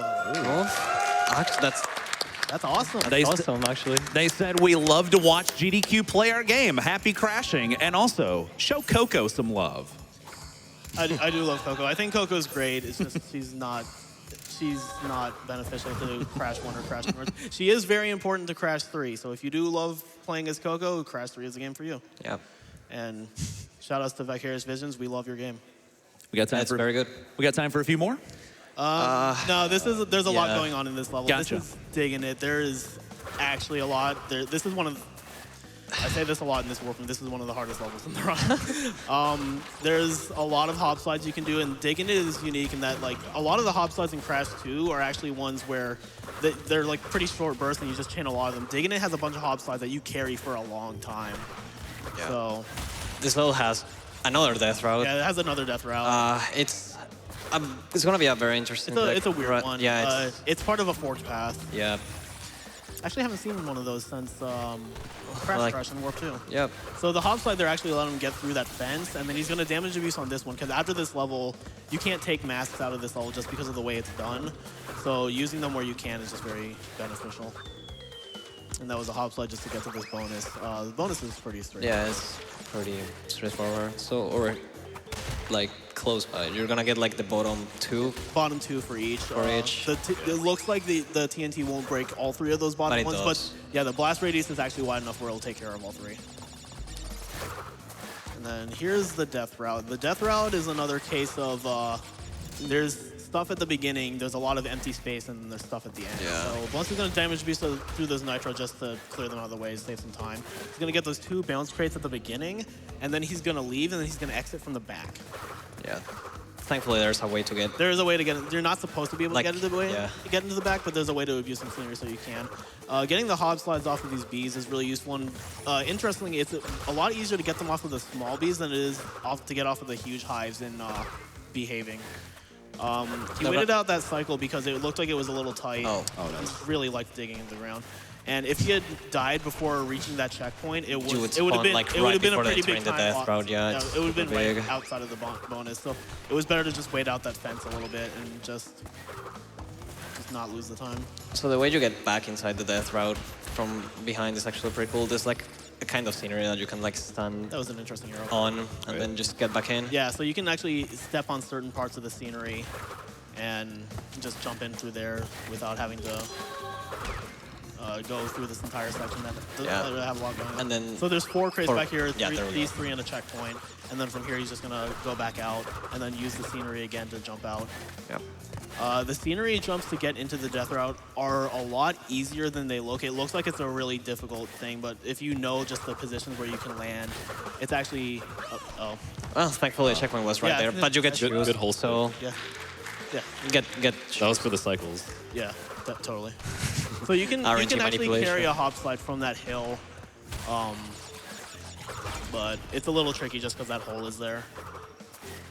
But as I was saying with the jump into and out of the death route, it's not as difficult as it looks. So if you were interested in running either this category or 102% where it's also done, I would very much recommend learning it. It saves a lot of time in this level. This level is very long, and it just saves a lot of Blunts. time. Saves a lot of time. Vance, what are you doing? Yeah. What? So Did you just that plant, I just have a personal vendetta against he this didn't plant do right anything here. to you. What? Listen, you haven't watched all of my runs. I really wanted to kill this plant. Oh, also there was he wrong warped you for killing him. Why'd you do that? This is what you get. He didn't do anything to you. And now you actually have to play Crash 3. Oh no. Disclaimer, I actually really like Crash 3. Yeah, Crash 3 Crash is 3 good. Crash 3 is actually Crash 3 speedrun in NSC is really good. it actually is a really good run. They're all really good runs. You should watch all of them. Just some banter. So here that and there. secret exit unlocks the secret entrance to Road to Ruin, which we don't actually need to enter because the crates you would get for it were done with the Road to Ruin skip from the first visit. You still need to unlock it though, because it gives you 1%, and if you don't get that 1%, you actually can't unlock the secret ending. So even though you're not re-entering Road to Ruin, you still need to unlock the entrance. Yeah. to it. So Totally Fly is the first level. Well, first level. The first one we see. In this, It's technically yeah. the second one, but this is a nighttime jungle level, and the gimmick here is that there are these fireflies that help you like light your path and see what's going on. Depending on your brightness settings, you can actually see without the fireflies, but it doesn't hurt to pick them up. So there was a nice hop slide on the scenery right there from Lunds. This is actually a really neat level. There's a lot of cool things going on. yeah, I think it's cool. Just hop sliding at least through those. These spike bots, you actually cannot harm them. Yeah. If you touch them in any way, they will kill you. There are no masks in this level also, so there's no damage abusing off of them. So this bonus has this Firefly that is kind of unique in the sense that it doesn't like follow He you. doesn't follow you. He just kind of does his own Goes- thing. And yeah. You're supposed to. Go at his. You're supposed to its go at his pace, and, but like, we don't like his pace. Yeah, we don't like We his can just pace. see. We can just see without him.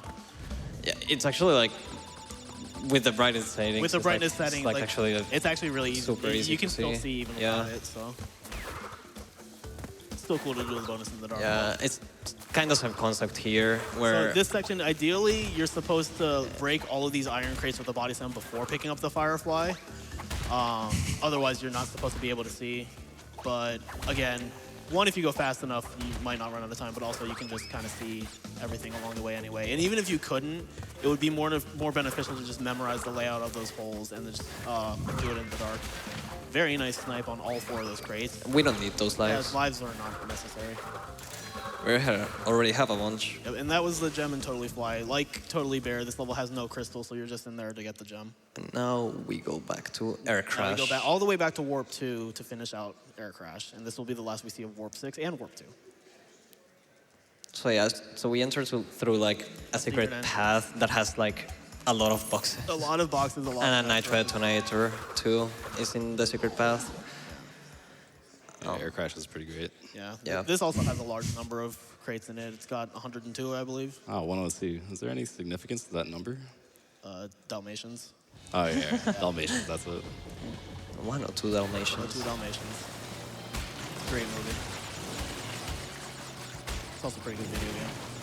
So you can actually weave behind this mine, which saves some time over having to get those ones. He doesn't have to get that crate because the nitro detonator will blow it up.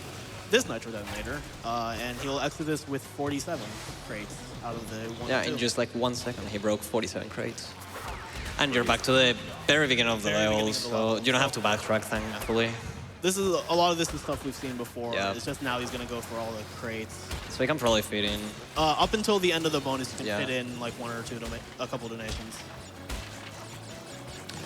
All right, let me get them pulled up here. We've got a $36 donation from Steve195. Says, shout out to my boy Blunt. Hey. We've got a $25 donation from Fuzzy Monkey. Says, my favorite streamer and favorite speed game at AGDQ. Awesome. Here's $25 for a great cause. Yo, Fuzzy, thank you. We have a $10 donation from Chirag, who says, Crash Bandicoot on PS2 is a pivotal part of my video game experience growing up. N.Sane Trilogy was one of the only reasons I purchased my PS4. Can't wait for Crash Team Racing. Good luck on the run, Blunts. $10 more if the couch can shout, Rutabaga. This is actually like not bad. Just fun I'm time. actually Well, now you do I'm not this. convinced that Rutabaga is what Aku Aku says, but I can try it anyway if you want. Go for it. Rutabaga! I mean, I never understood Rudega. I honestly understood like Urbega or something like that. I don't know. I think it's supposed to be gibberish, but there's a bunch of different fan theories as to what Aku Aku is saying. All I know is that it's cool enough that it's my ringtone. Yeah, so on those 2 pillars, one thing Blunts did is that he actually abused the rock on the side to dodge those cycles. It's actually, it saves a bit of time, but in the first visit it wasn't done because if you messed it up and you die, then you lose the death route. But in this case, it's worth the risk because it does save a good amount of time.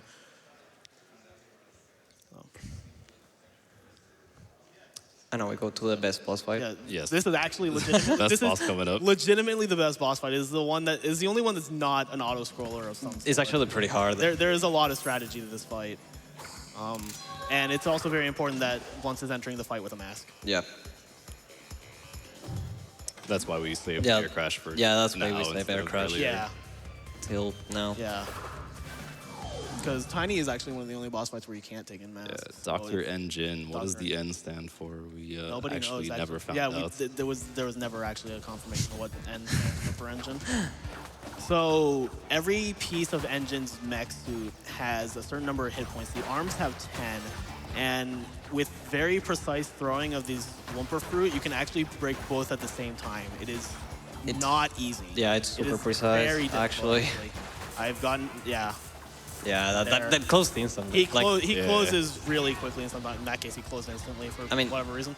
The setup was like, it's like kind of RNG, I guess. Yeah. It's absolutely RNG. Sorry, absolutely RNG, not kind of RNG. Yeah. Very nice. All right, so these 2 shoulders will fire missiles out that Blunts will have to dodge. Each of these shoulders has 12 hit points. And the key to this section is moving in a way where you can hit them both as much as possible before they close. And destroying both of them at the same time is sadly not possible because the moment you break one, the other one immediately closes. Yeah.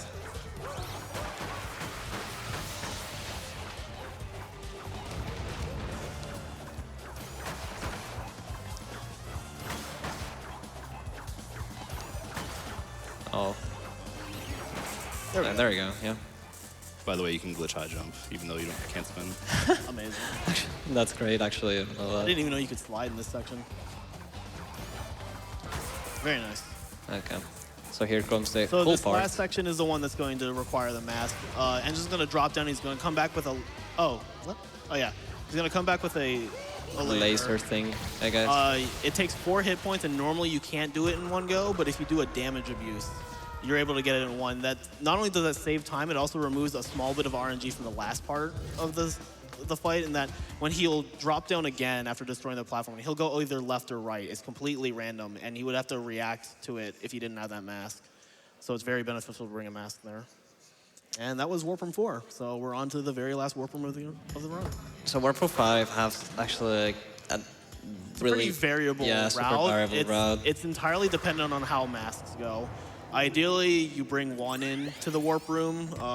Ideally, it doesn't always happen. You do pack attack. Ideally, you do like pack attack and You do knife pack attack fight, or knife fight first. So pack attack and knife fight have masks that you can bring into other levels where the masks are. And this is also the first jetpack level. Oof, favorite vehicle. The jetpack is a vehicle. Yeah, so here we are in Crash 3, vehicle levels. Vehicle levels. It's very nice when you go forward or left and right or up and down. But then when you turn around, it gets a little weird. Crash does this weird pivot thing when he turns around as opposed to just turning around, and it can like kind of throw you in crazy directions if you're not prepared. Kind of like that. Like he's kind of just like shaking a lot. It's a kind of cool thing that you can do there. Yeah. Yeah, and when you spin the scientist, actually spinning a second time gives you a small boost for some reason. It's very weird because in all other instances, spinning actually slows you down. Yeah, it just... But off of the scientist, for whatever reason, you can...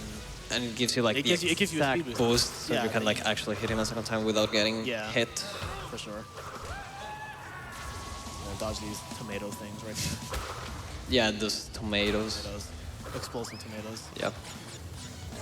Yeah, the jetpack, all things considered, isn't too bad. It's just that when you have to turn around for some boxes, it can be a little unyieldy, and it's easy to lose control of yourself. There's a nice crystal, and then that's the end of the jetpack levels are very short, which is very nice. You get a hop slide there off of the wall, and then grab the gem, and that's all there is for that one. It's a nice level, actually. Yeah, pretty quick. Not too terrible. All right, and now you do Night Fight, which is supposed to be the, I guess, the first dark level. The first yeah, like, level. but the second one we'll see. It's the second one. Yeah, because it's the second one we'll see because we already. In terms of level numbering order, it's the first one because this is level 23 and Totally Fly is level 27. Yep. I guess Night Fight is a, it's not a straightforward level with like some backtracking thing. So there's a death threat in this level. Yeah. But you don't actually need it because it's like you go into the death threat and there's like a lot of there's empty space, there's like mostly nothing. But there's very important things at the end of it. Yeah, there's 2 boxes at the end and then a gem and like close to, I guess, the middle of it. Oh, we don't need Firefly. He's showing us his skills right here. I kind of see what I'm doing, actually. Oh, that's unfortunate. It was a valiant effort. It was pretty close. I was right next to the checkpoint, actually. Yeah, that was really close to a checkpoint, actually. Better luck next time. So, sometimes, like, you can see even with the Firefly, but then there are other parts that are, like, they're so dark that it actually is kind of hard to see without it. It was very close to getting through it without it, though. Yeah. I mean, that's also, like, not a spot you would miss a Firefly very regularly. So Usually the Firefly, like, range to, like, pick them up is really large, so it was actually kind of strange that it didn't follow him. There's a nice snipe on that lizard enemy. The lizard enemies, you actually have to slide into them. You can't spin them or jump on them. I think the thing is that they have these weird, like, sharp, hot blades around their neck.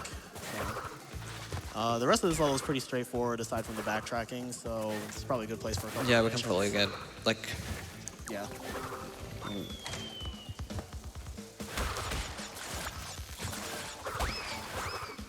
Gonna do a little hop slide there. Very minute. Way faster than those 4 boxes. You got any more donations? Yeah, we sure do. Let's see here. We have a $25 anonymous donation. It says, I heard that you can't beat this game on high difficulty because you'll get a hard crash. Ooh, I respect it. tough crowd tonight. We have a $50 donation from dub.dub.com. Says, love Crash Bandicoot. Crash 2 has always been my favorite. Can't wait to see how quickly 100% can be broken. P.S. Shout out to the Yeti for $1 million. All right. Shout out to Blunts for doing that entire back section without a fire. Yeah, that was actually That was awesome. mad skills right there. This is the section I know. Yeah. I think that deserves an applause. Yeah. That section can get pretty tricky if you're unfamiliar with it or if you don't have a light. So.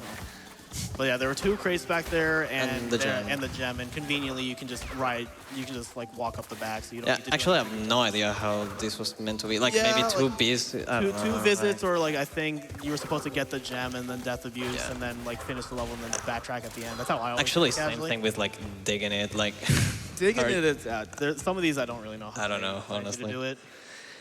So, unfortunately, yeah, seems you were only like- able to leave with 1 mask because of the death at the beginning. So the next level I believe you'll be entering is Spaced Out. Yeah, let's go for the Yeah, space okay. route here. So there's a couple thing about cool Warp things. 5, yeah. There's a couple cool damage abuse strats you can do in Spaced Out that save a lot of time at the beginning. But it's also more important to take 2 masks into level 21, which is Yeah. piston it away. So for the sake of that, it would be better here to just play Spaced Out safe and try to take both masks out of here, because there's 1 mask in this level. And this is also a level that we will be visiting twice.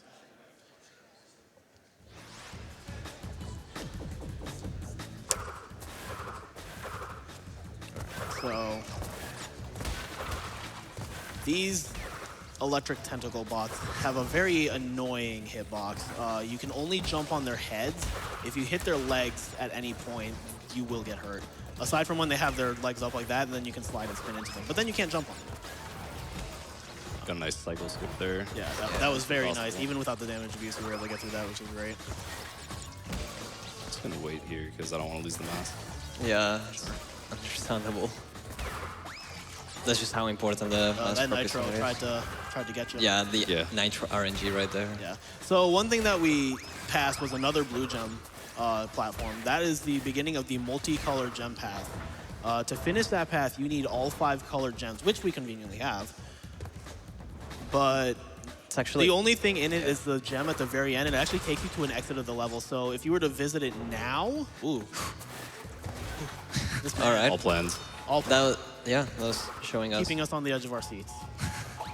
So if you were to do the secret gem path now, you would actually have to death abuse. So it's actually better to finish the level now without doing the multicolored gem path and then coming back to it after you do the final boss fight with Cortex.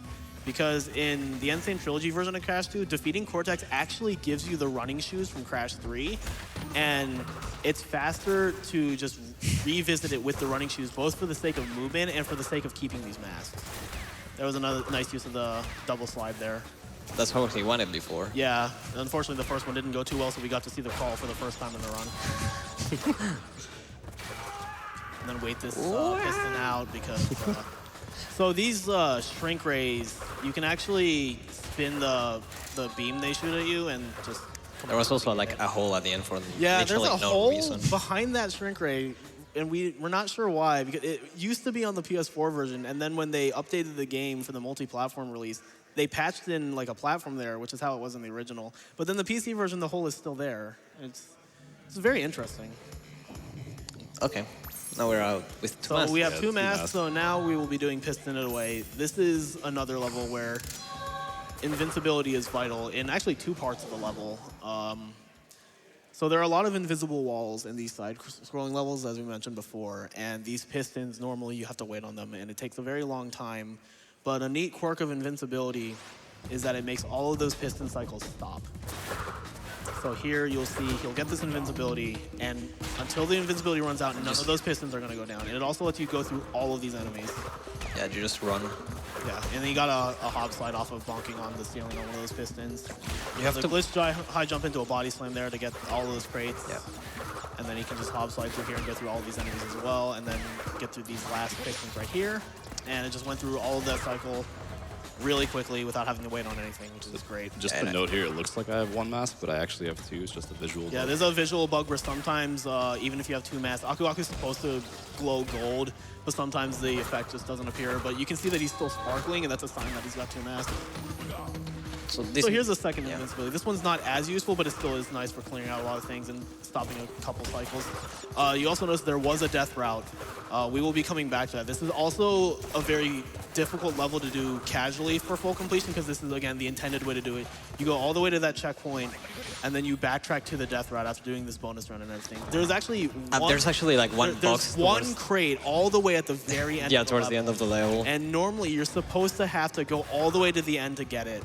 But it is also conveniently next to 8 nitros. And let you get So nitro unless the nitro closest to it bounces at the exact moment, which apparently has happened to Blunts.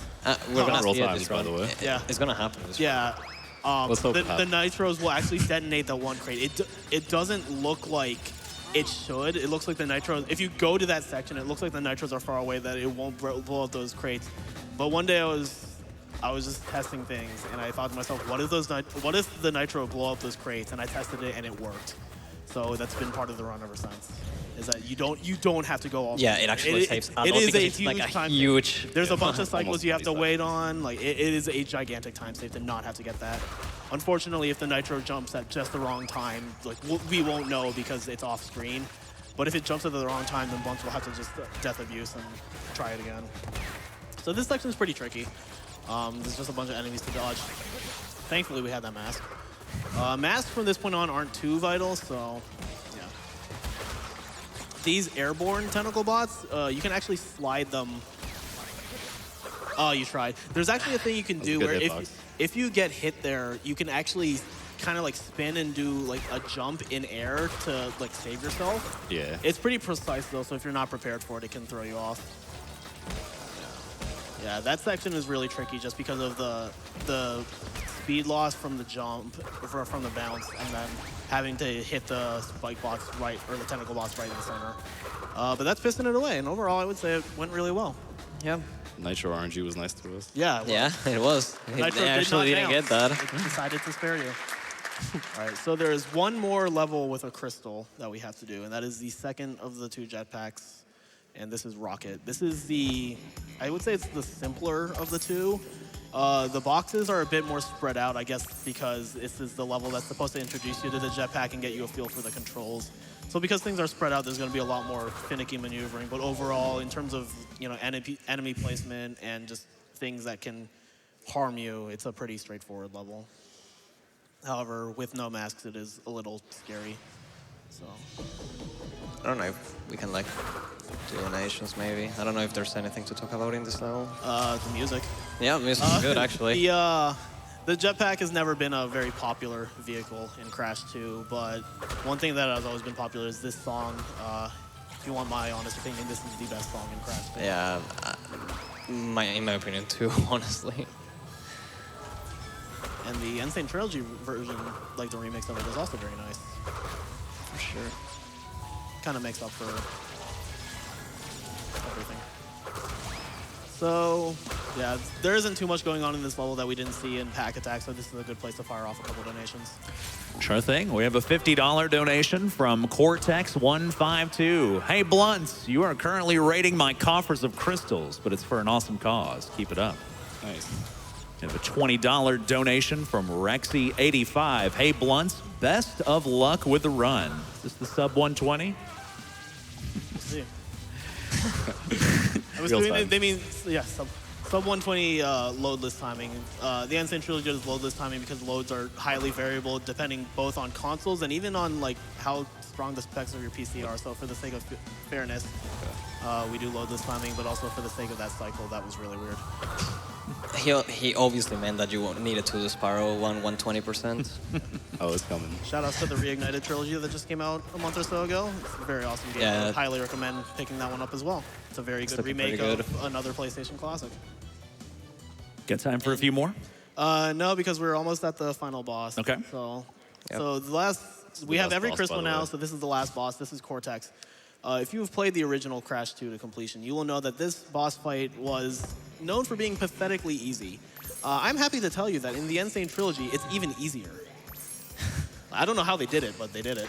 This is my favorite boss fight, by the way. Yeah, this is the pinnacle of final boss fights in video games. Like Any RPG, like epic boss fight like that? Sephiroth? Like, no thanks, man. It has, Give me give me Crash 2 Dr. Neocortex. This is the best boss fight ever. So the way this boss fight works is you're on your favorite vehicle, the jetpack. And Cortex is running away with these crystals that we collected for a good cause. And you have to hit him at a certain time. And conveniently, there's this little like red icon that shows up when you are able to hit him. So as long as you just like cut your corners properly and wait for that icon to show up, there's really not much way to mess up this fight. Yeah. You cannot actually like die for hitting in like any mines or rocks. You just the only way you can die is like down. not not catching him, but like you always catch him. Yeah, it's so pretty easy. the run's not over yet. There's just a couple more things to do, and also it's very important. You can actually pause and exit the boss fight right now, but if you do that, it won't give you the % for collecting the running shoes, but it'll also see that you have the running shoes, so you can never collect that %, and therefore you could never finish the run. That is a very huge thing to note if you want to pick up this category, is that do not quit out of that fight. Otherwise, your run actually just cannot be finished. Yeah, so we actually get speed shoes from beating Cortex, which was not in the original, but so we're going to make use of them right here. We have one more thing to get in, one more gem, which is the gem from the multicolored gem path in Spaced Out. So slide spin, or slide shoes movement, where you do slides with the running shoes, is actually really cool in that it actually makes slide jumping the fastest form of movement in the game, minus hop sliding. It's significantly faster than the slide spin, and in 100%, this is really the only place you see it.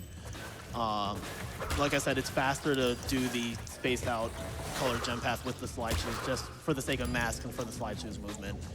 You see a lot of slide shoe movement in 102% because the entire last portion of the run with the time trials is done with the running shoes. And that was a case of you can slide on those tentacle bots while they have their arms up, and then you can just knock them away.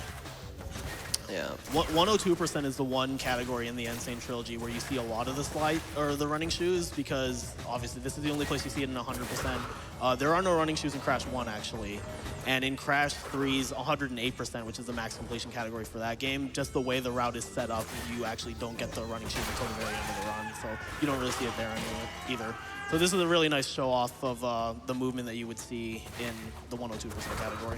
Yeah, and time is coming up. Time is coming up very soon. So this is the very last thing we're collecting. There's going to be one more cutscene that Blunt is going to skip, and then timing ends when the final loading screen pops up after riding the Reese's Cup. Yeah, so get ready on time. Yeah, get ready on time. And if all went well, then we should trigger one more cutscene with Brio, who is a character that we were supposedly helping. We're actually gonna fight Cortex again. That, imagine. All right, and time. All right. All right, so we're gonna play out the secret ending. Shout outs to the orange gem that you never collect in Crash 2, but for some reason is there. Yeah, you collected in Crash 1, Yeah, and DLC maybe? somehow he got it. Yeah. DLC confirmed. The entire warper with the orange gem. All right, so this is where they destroy Cortex's space station with Brio's laser, setting the stage for Crash Bandicoot 3. Also, we never know what happened to Coco's battery. Yeah. The battery is never mentioned again. Major plot hole, by the way. Yep. Yeah. And Yeah. Crash Bandicoot 2, do you got any shout-outs, Blunts? Yeah, so thanks for watching, everyone. Just gotta thank everyone that's been in my life. Gotta thank my parents, mom, dad, I love you, Irina, my sister, the homies back home, Khan, Andrew, Greg, Spencer, Maurice, you know who you are, and you know, my internet homies too, the Cucks, you know, keeping it real. And of course, I gotta rep my hometown, Brooklyn.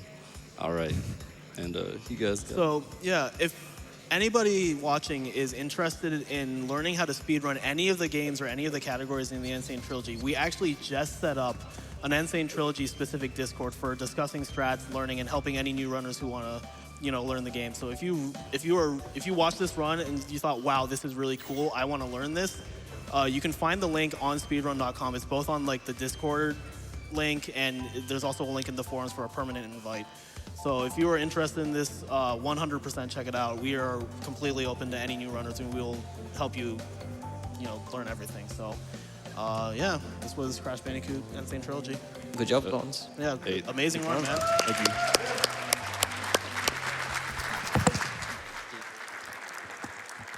Great job on the crash run. Great commentary, too. Very, very in-depth. Let's see here. So coming up next, we're going to have the Horror Block interview featuring Raw Derps, who's going to be running Resident Evil, along with Punchy, who's going to be running Silent Hill 2. And speaking of Resident Evil, that's our closest bid war coming up for grabs. Jill Valentine versus Chris Redfield. You guys will determine which character is being run. Currently, Jill Valentine is in the lead by a significant margin. Quick math, about $215 or so. So if you guys want Chris Redfield in there, get those donations in. Also, want to tell you about the Sonic Forces Extra Stages incentive. That's going to be at $7,500. It's currently sitting at $3,697. So make sure you get your donations in for the extra stages on Sonic Forces if you would like to see that done as well. So the Horror Block interview is coming up, and after the Horror Block, we will be having Splatoon 2 Octo expansion by Tones Balones coming up. But while we're waiting for the interview to get set up here, we will do a few donations that were left over from Crash. We had a $25 donation from Anti-Personnel Mime, says 100% Crash, 100% yes.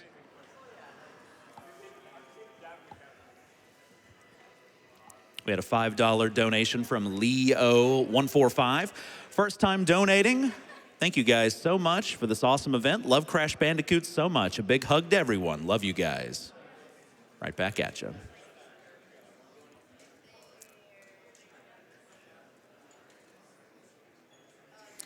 We had a $10 donation from Michaela. Said, hey all, first time donation.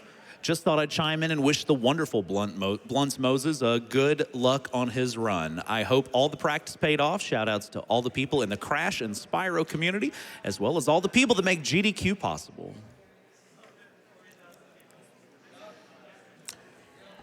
$10 donation from Alex32. Greetings from Poland. Crash Bandicoot is one of my all-time favorite games, so I simply had to donate during this run. Shout outs to all the organizers and runners, and let's beat cancer together.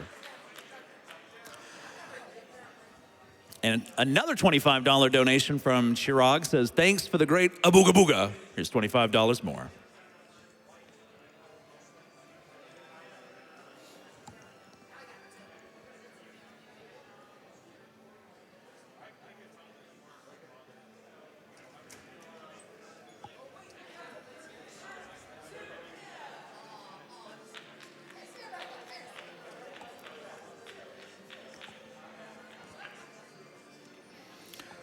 We have a $10 donation from Kitten Master. Says, we showed AGDQ to our 5-year-old son, and he said he wanted to donate some money.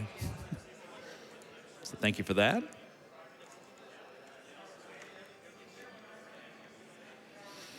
We have a $250 donation from Alejandro196. Says, I've been watching this event for years, and this is the first time I can donate. Greetings from Spain. You are awesome. You are as well. Thank you for that.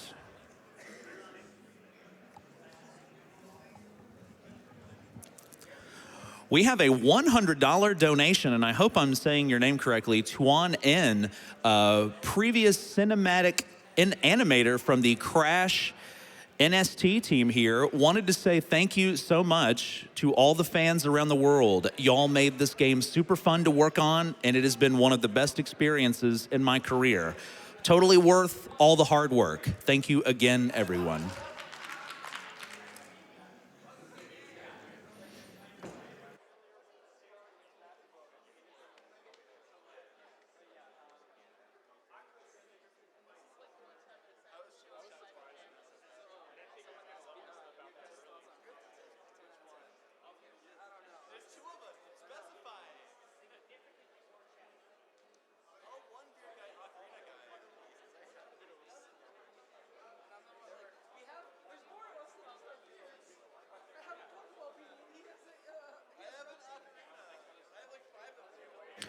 All right, we're going to roll a few ads, and we'll be right back.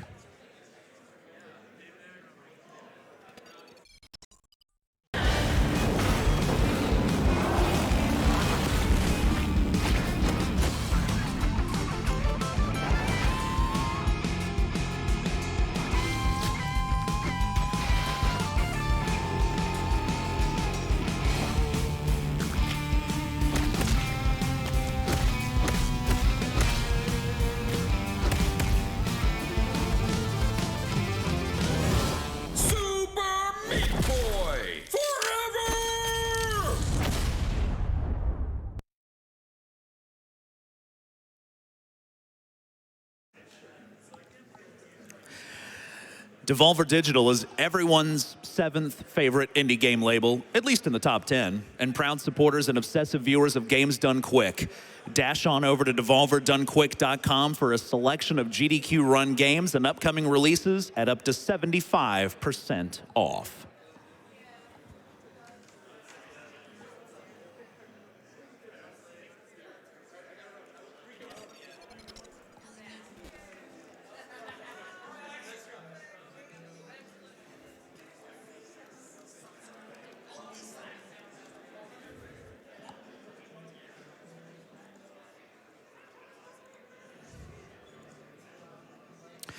Also, again, just want to remind you, we're coming together for Awesome Games Done Quick 2019 to benefit Prevent Cancer Foundation. The Prevent Cancer Foundation is the only United States-based nonprofit organization solely dedicated to cancer prevention and early detection. Their mission is saving lives across all populations through cancer prevention and early detection. Their vision is to stop cancer before it starts. You can find out more at preventcancer.org.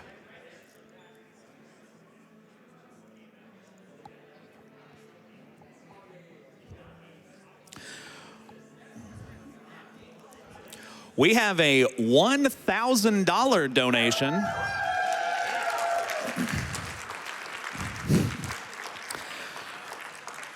from Not Three Ducks in a Trench Coat.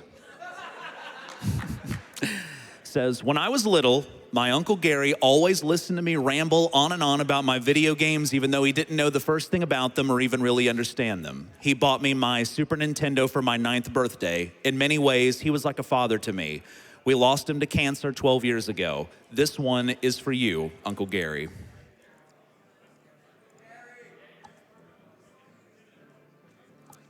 We have another $1,000 donation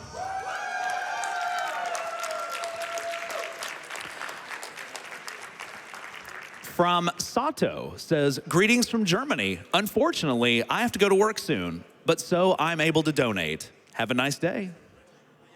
Thank you.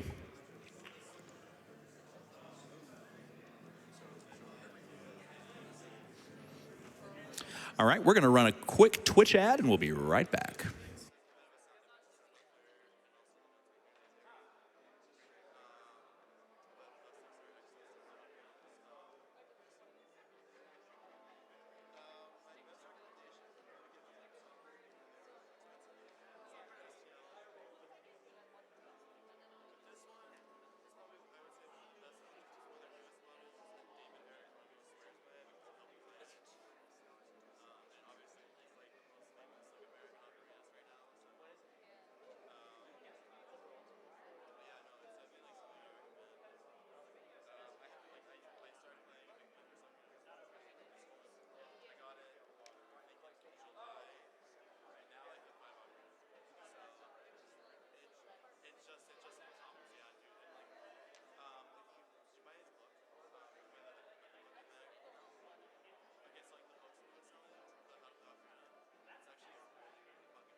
All right, we are back from our quick Twitch ad break. Just a reminder, coming up, we've got Spikevegeta with an interview with the Horror Block runners. We have Raw Derps, who's running Resident Evil, along with Punchy, who is running Silent Hill 2. And following that interview, Tones Balones will be gracing us with his presence with Splatoon 2 Octo Expansion, any % on the Nintendo Switch.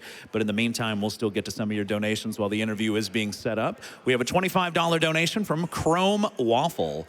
Says, third time donating, first time actually writing a comment. Octo Expansion means a lot to me, so I'm glad you guys are running it this time. And that'll be coming up next for sure.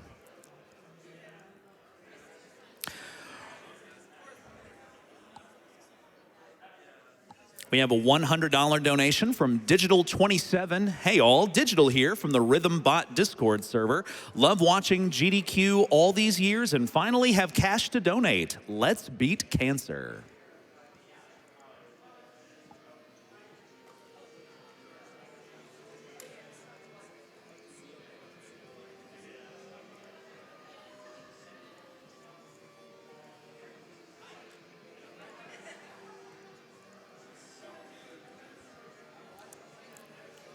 We have a $100 donation from Epic Ponege 117. Says, just got a job, so it's my first time donating. Goes to Runner's Choice. I'll also donate another $50 if the reader says my name right. And we'll hope that I did.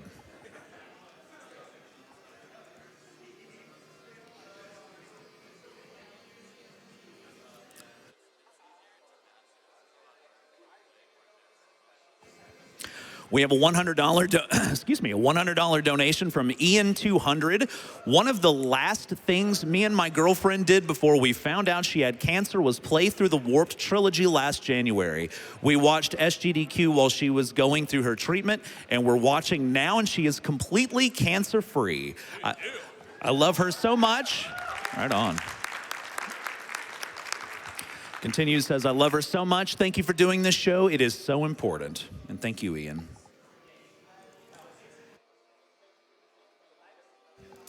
We have a $100 anonymous donation. Says, even though I don't play video games as much as I used to, I still love watching GDQ. It gives me such a good feeling and makes me proud to be a human. Keep on keeping on.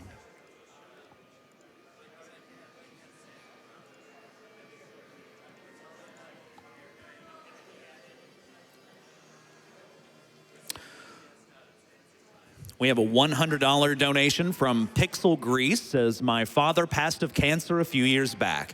He and I played video games together all throughout my childhood. It's great to see some amazing and talented people all donate their effort and time to put on a great show. Love you guys.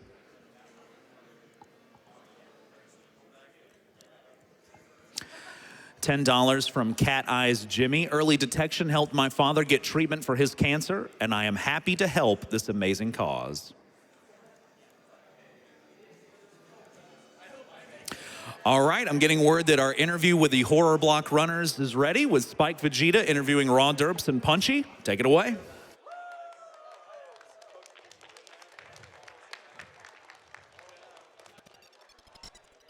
And what's up, guys? Welcome back to AGDQ 2019. It has been an awesome and Arby's-filled Monday here over in Rockville, Maryland. Again, I am Spikevegeta, and I am joined by the ever-lovely, succinct, and Punchy. How are you doing today, man? Thank you.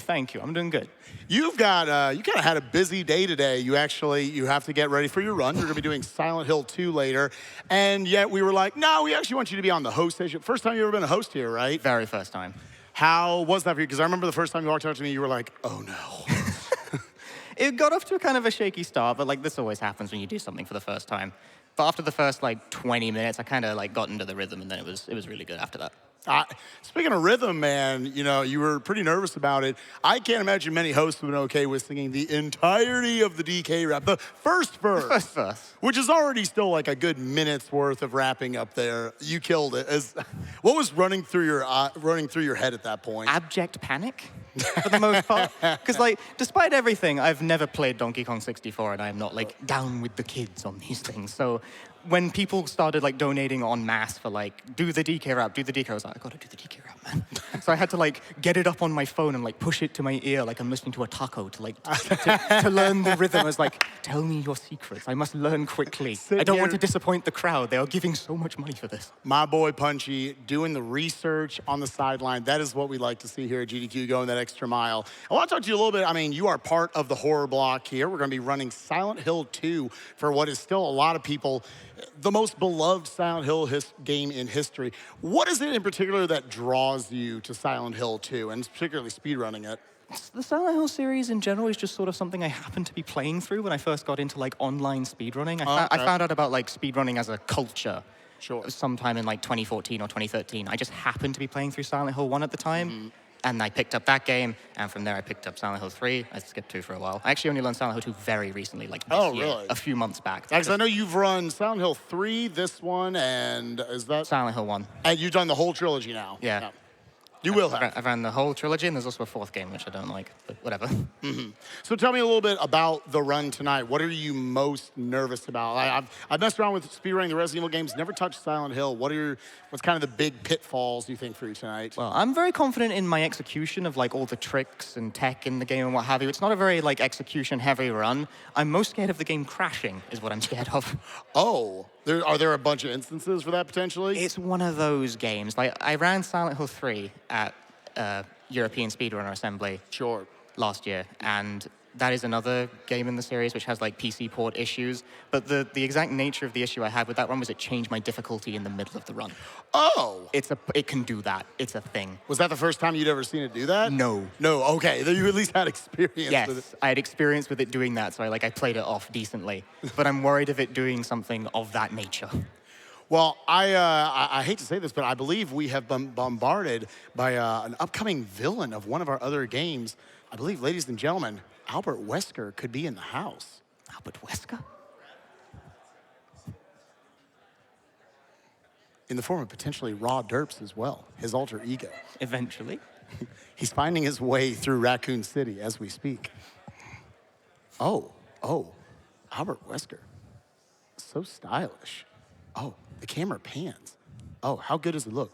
Slide on a little bit further down. Come on, yeah. Punchy won't bite. Don't be shy. He's glaring at me through his sunglasses. I'm sure you're a loud talker, but I'm gonna hand you this thing. Put it on your face.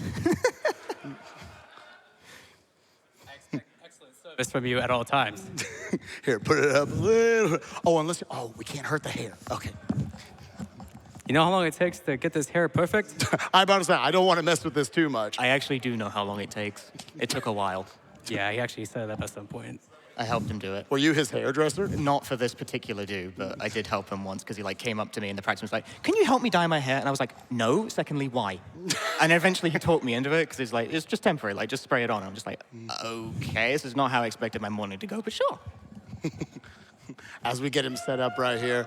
Woo! Looking good, my dude. Stylish. Thank you.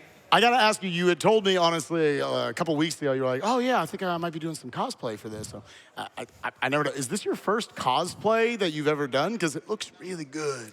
Actually, no. I've done cosplaying for a couple of years, just off the grid, if you will. I believe my first ever cosplay was Kakashi from Naruto. I'm sure you all know what Naruto is. I don't yet, but I'm sure you looked great. Was it good? Is that a good character? Is he cool? I heard a woo from the crowd. I couldn't take it. One person knows It's it. a very quiet crowd. But I feel this is more in the now, if you will. Or sure. well, a decade ago, if you will. So I want to ask you actually a little bit.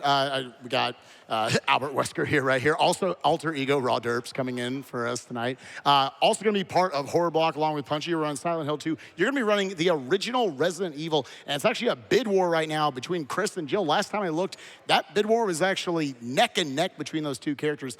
I want to ask you a little bit, pitch it to me and the audience about just what that bid war is and, what you might see from each of those runs. Well, you have Jill. She's the more consistent run.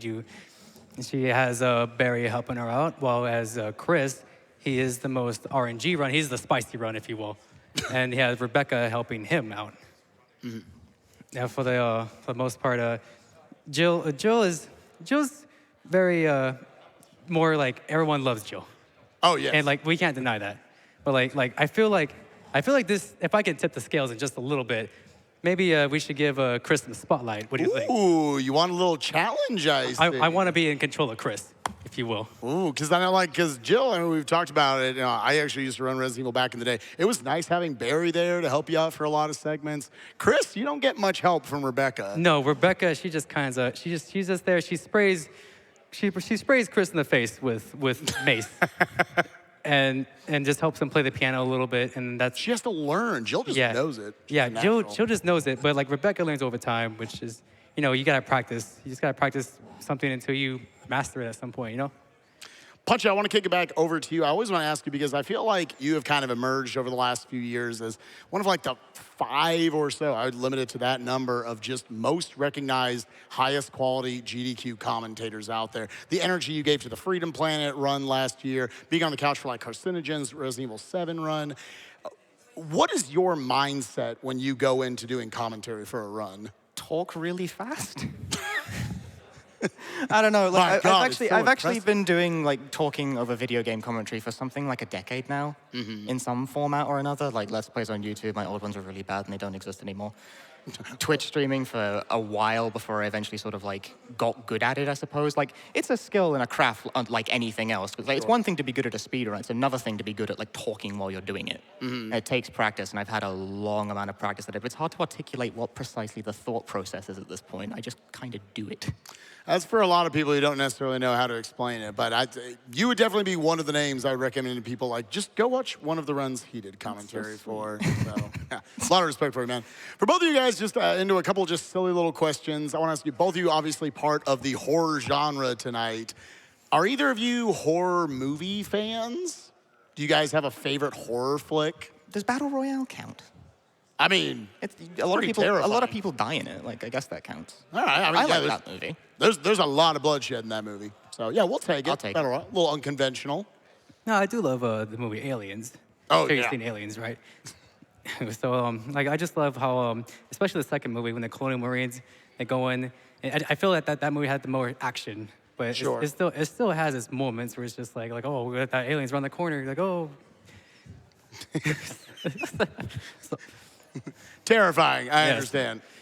Well, guys, thank you so much for joining us tonight. Again, guys, we're getting hype here for Horror Block coming up a little bit. Again, we got Punchy running Silent Hill 2, and we've got, I'm just gonna call you Albert. Can I call you Albert? It's my names, sure. Okay, Albert running Resident Evil. Again, guys, it is the bid war between Chris and Jill. They're still completely up in the air who could be taking that. Might want to see a little bit of Chris action tonight. But with that, guys, we're gonna kick it up to the front for Splatoon 2. Enjoy.